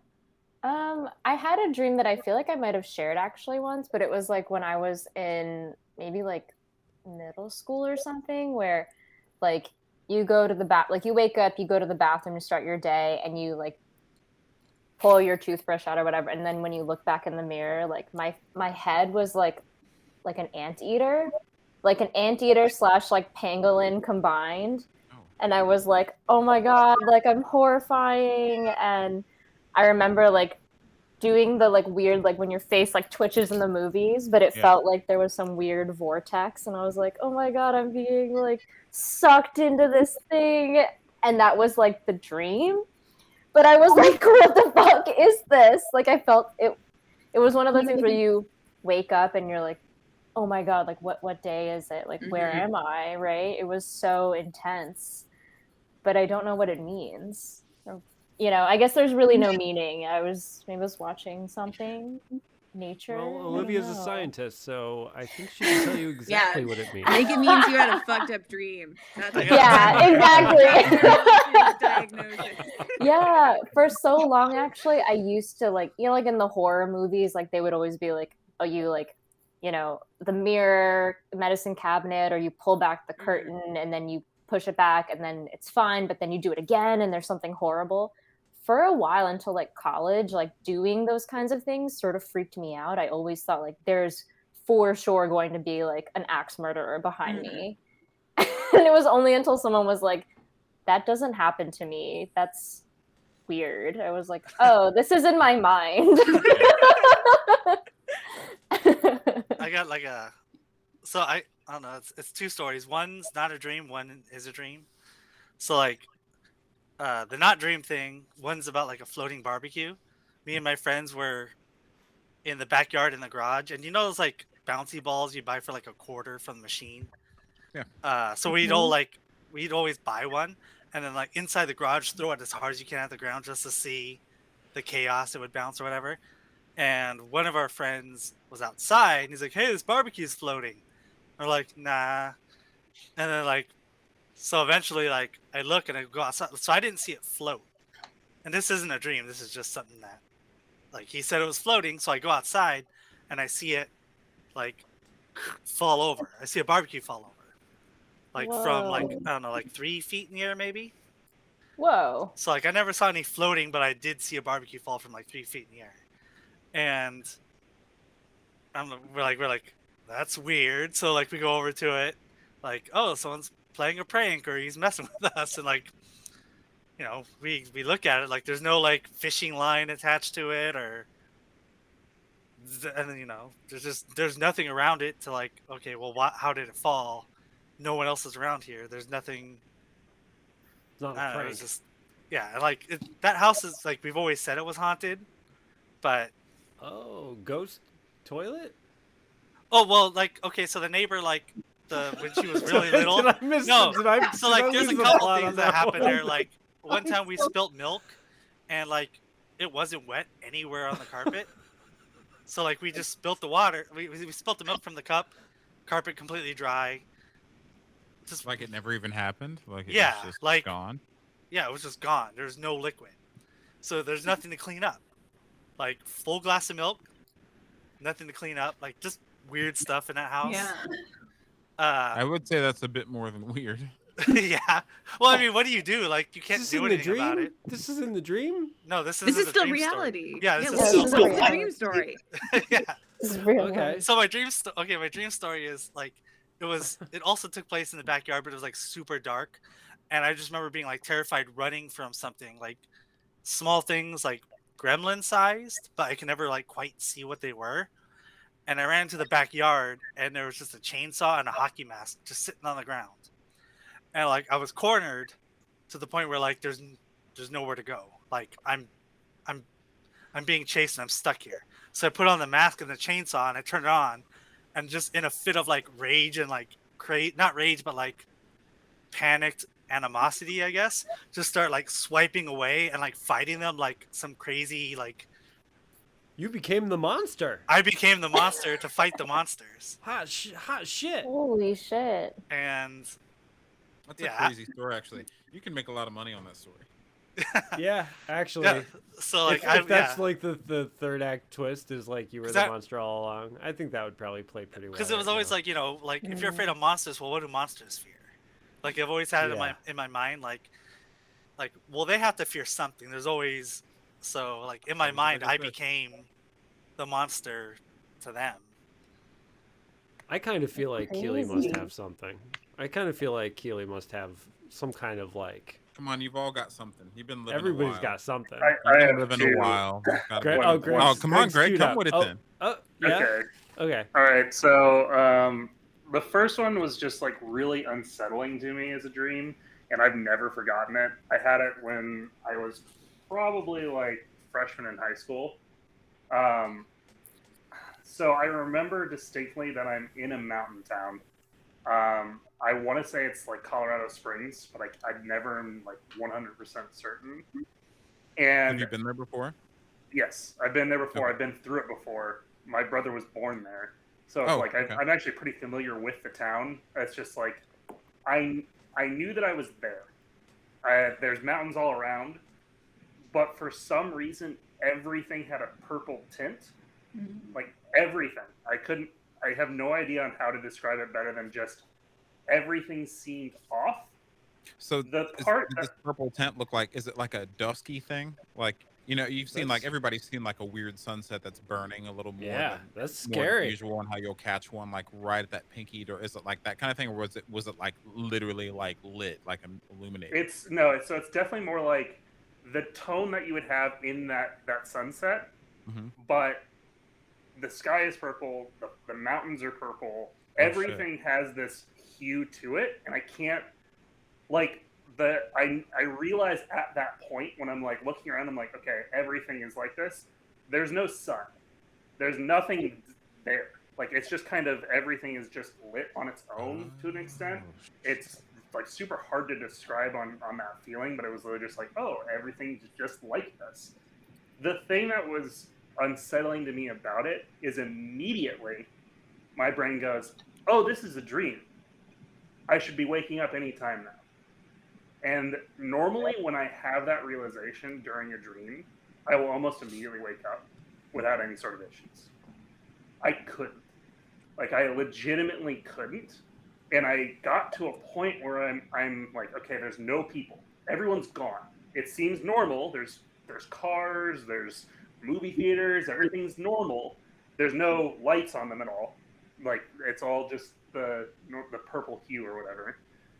I go around and start testing things, and I remember distinctly like grabbing a dumpster on wheels and like having to physically push it and having it have weight and things that in a dream I've never had happen because I'm never really that solidly in it. It legitimately felt like it was an alternate universe or something else that I had gone to, and I could not wake up out of it. I was in there for probably 3 to 4 hours by my estimates, literally just trying ways to wake up because I knew it was a dream and I just couldn't wake up. It was terrifying. Some dreams are real.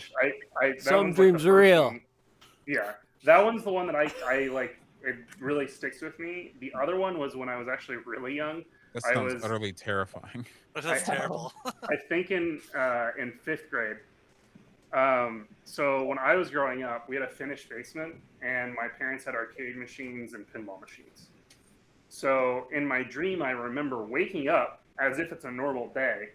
It was a Saturday, and I start calling for my parents as I'm walking down the stairs from my bedroom, because I make it to the living room and no one's in the house. Okay. It was very vivid to me because everything seemed exactly the way it is in real life. Like nothing was off. There wasn't anything wrong. Sun was shining in through the windows, all normal. When I make it to the living room, I have an extreme sense of fear of the basement. And I feel like there are people like down there. I think my family's down there, and I need to find my family because I have this feeling that something is going to happen, and I can't fucking figure out what it's going to be. I remember going down the stairs extremely slowly, going basically into the room where all the arcade machines and pinball machines were. It was leading to like the family room that we had, like our little like makeshift movie theater set up. But I didn't even make it there. As I was going past, one of the arcade machines turns on. And it was distinctly the cabinet that was a 99 combination cabinet. It was like Super Mario Bros., Super Mario Bros. 2, like all these Nintendo IP, shit like that. I remember going up to it, and the moment I get up to it, the screen basically grows into a giant mouth and literally just swallows me whole. I remember turning into electricity, which sounds like hokey as shit, and that's where the dream ends. The weirdest fucking part about it was the next day I came home from school. It was because it was actually like a Tuesday or whatever. I remember my dream was the Saturday. And that arcade machine had been pulled out from the wall when all the other ones were normal. And I asked my dad, I was like, what's going on? Like, that's like, what's happening with that? And he's like, oh, the machine stopped working yesterday, just after I'd had the dream. And he goes, and we're getting rid of it because I don't know how to fix it, and we can't figure out what's wrong. And normally we've always just repaired those machines. We've never had an issue with any of them. Whoa. And he was just like, I have no idea what's wrong with it, and we're just getting rid of it. I can tell you, I actually am not a sleep scientist, but what I can tell you 100% for certain is that the screen that ate you represents Jesus Christ. I agree. Was that my redemption? Or, no doubt. Or was it's that up my to fault you. Dude, you're it's going to come back 3 days later. This is awesome. That's the thing about Jesus. It's a little tricky. Spend 3 days in hell and know. they have an eternity in salvation. Yeah, no, it was, those two definitely were like the weirdest ones. I think, so like the one where it was the arcade, I remember being disturbed by it for about a week, but at that point I was just kind of like, that's kind of weird. Like, it wasn't really that sort of thing. Every time I think of the one where everything was purple, I still get like, there's a feeling inside like something about that was real, and that I still get unnerved by it because it's like, it doesn't go away. It never has felt like that has ever changed. It's always like, oh no, I think that actually happened to you. Everybody's got. I feels think like a one memory that and sticks not with like them. Yeah. I mean, if you think about it, every part, all of your experience is happening in your mind. Everything you see, everything you hear, all the things you feel is all synthesized in your brain, and that tells you, hey, this is what it looks like and sounds like out there. So a But dream all of is it- as real to your brain as all reality. of it's happening in here. Sure. I mean, it's all interpreted by these impulses that we perceive through our senses. So I mean, we've only got 6 minutes left, and I'm dying to hear Keely's sleep demon. Yeah, let's go. It's funny that you call it a sleep demon too, because that is a very specific and accurate way to describe what happened here. I believe very strongly in just about everything: ghosts, spirits, demons, all that stuff. And this dream felt like really real. A little bit of a preface. It happened like literally a few days after my grandma had passed away. And I lived in that household, and she was a Christian Science practitioner. And so she was literally paid to pray for people for a living. So I lived in a church. It was a very spiritual household. I've never heard of a Christian Science practitioner before. Is that like a... It's Christian, but they follow the Bible, and they don't really believe in medicine. They believe that prayer following practice can heal you. So she was paid to heal and pray for people. Okay. And so she got really sick, and so she passed away. And shortly after she passed away, I had this dream where I walked out, and everyone was in my house, but they were all acting kind of weird. And she was in it, but she was still really sick. And I knew if she was coming to visit me after she had passed away, it would be her when she was healthy. She would not be visiting me when she was sick. And so I walk over to her and everyone literally is like shying away and out of the room. And I'm like, that's weird. And I already knew that that wasn't really her. And as soon as I recognized that, I kind of try to shy away. And her face, the only way I can describe it, it kind of like shifts. And it looks kind of like a Dementor from Harry Potter. And it grabs me. And it starts to kind of like suck me in. And so I bite down really hard. It's almost like a tongue. And I bite down really hard and then I wake up and I feel it. It's still there. And then it's gone. And so I really believe that was some sort of like demonic thing because a very big protector was out of the household trying to get a hold of me. But I have been very aware of that type of stuff since I was young. And so I knew how to get rid of it. And so that is my scariest dream that I've had. Terrifying. Yo. Cheers. Yeah, it was very real. I'm sorry, it was very real. That actually reminds me, like, you know, like when people have like sleep paralysis. Like, I don't know if someone asked that before, but like, what is that? Because that makes me feel like, right?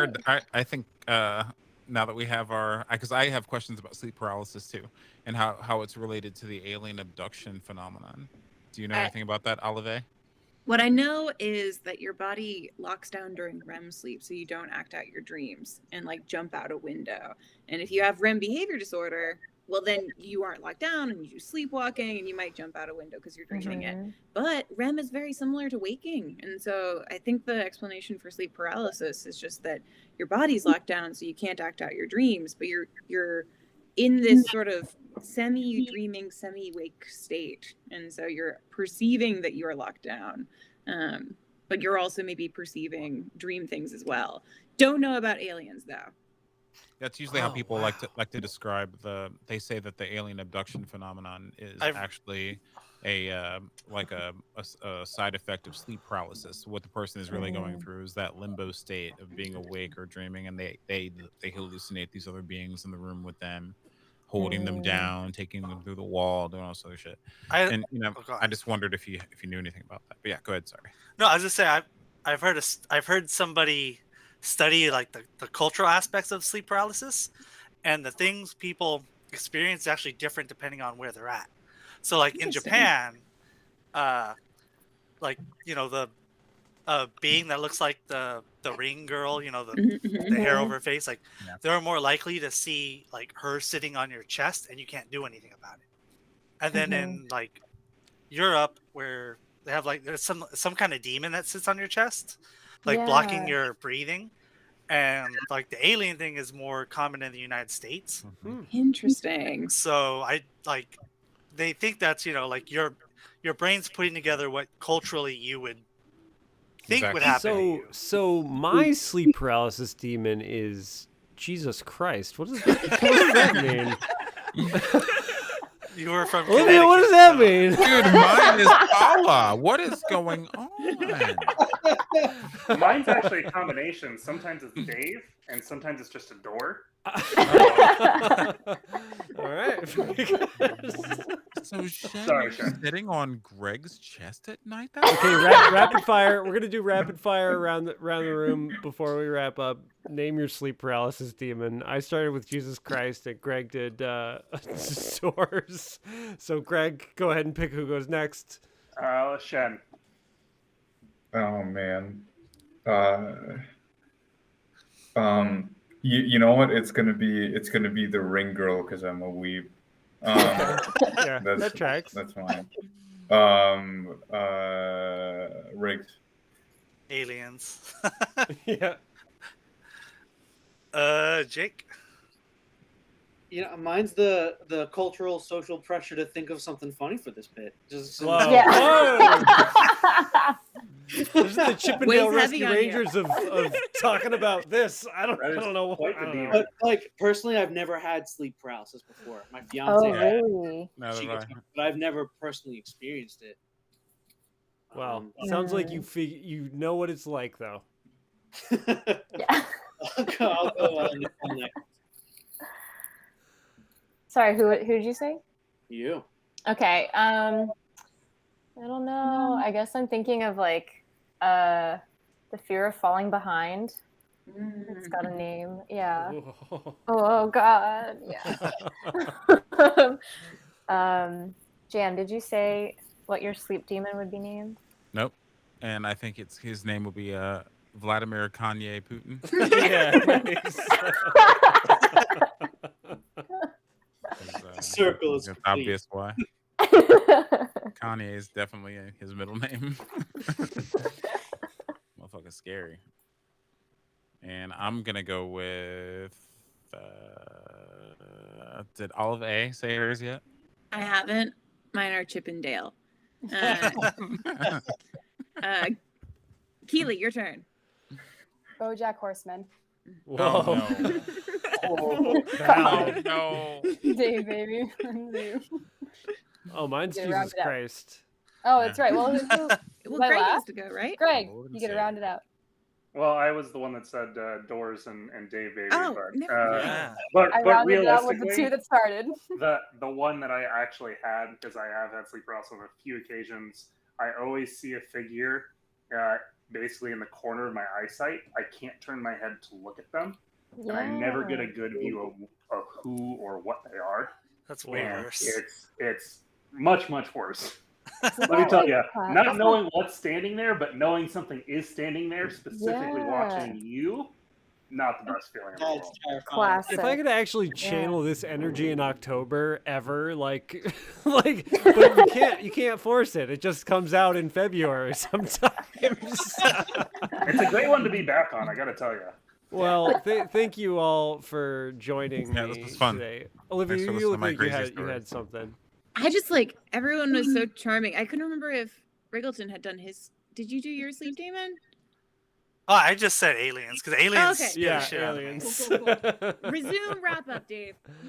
Well done, everybody. This was utterly delightful. Thank you so much for joining me. Olivia, thank you for being our special guest. Thank you for having me. This was so fun. Check out Imogen Comics on Go Comics. ImogenQuest.net. Yes, very good. Check out Shen's Door Comics on Instagram, of course. Good. All right. Well, Yeah. All right, guys. bye, Until next time. everybody.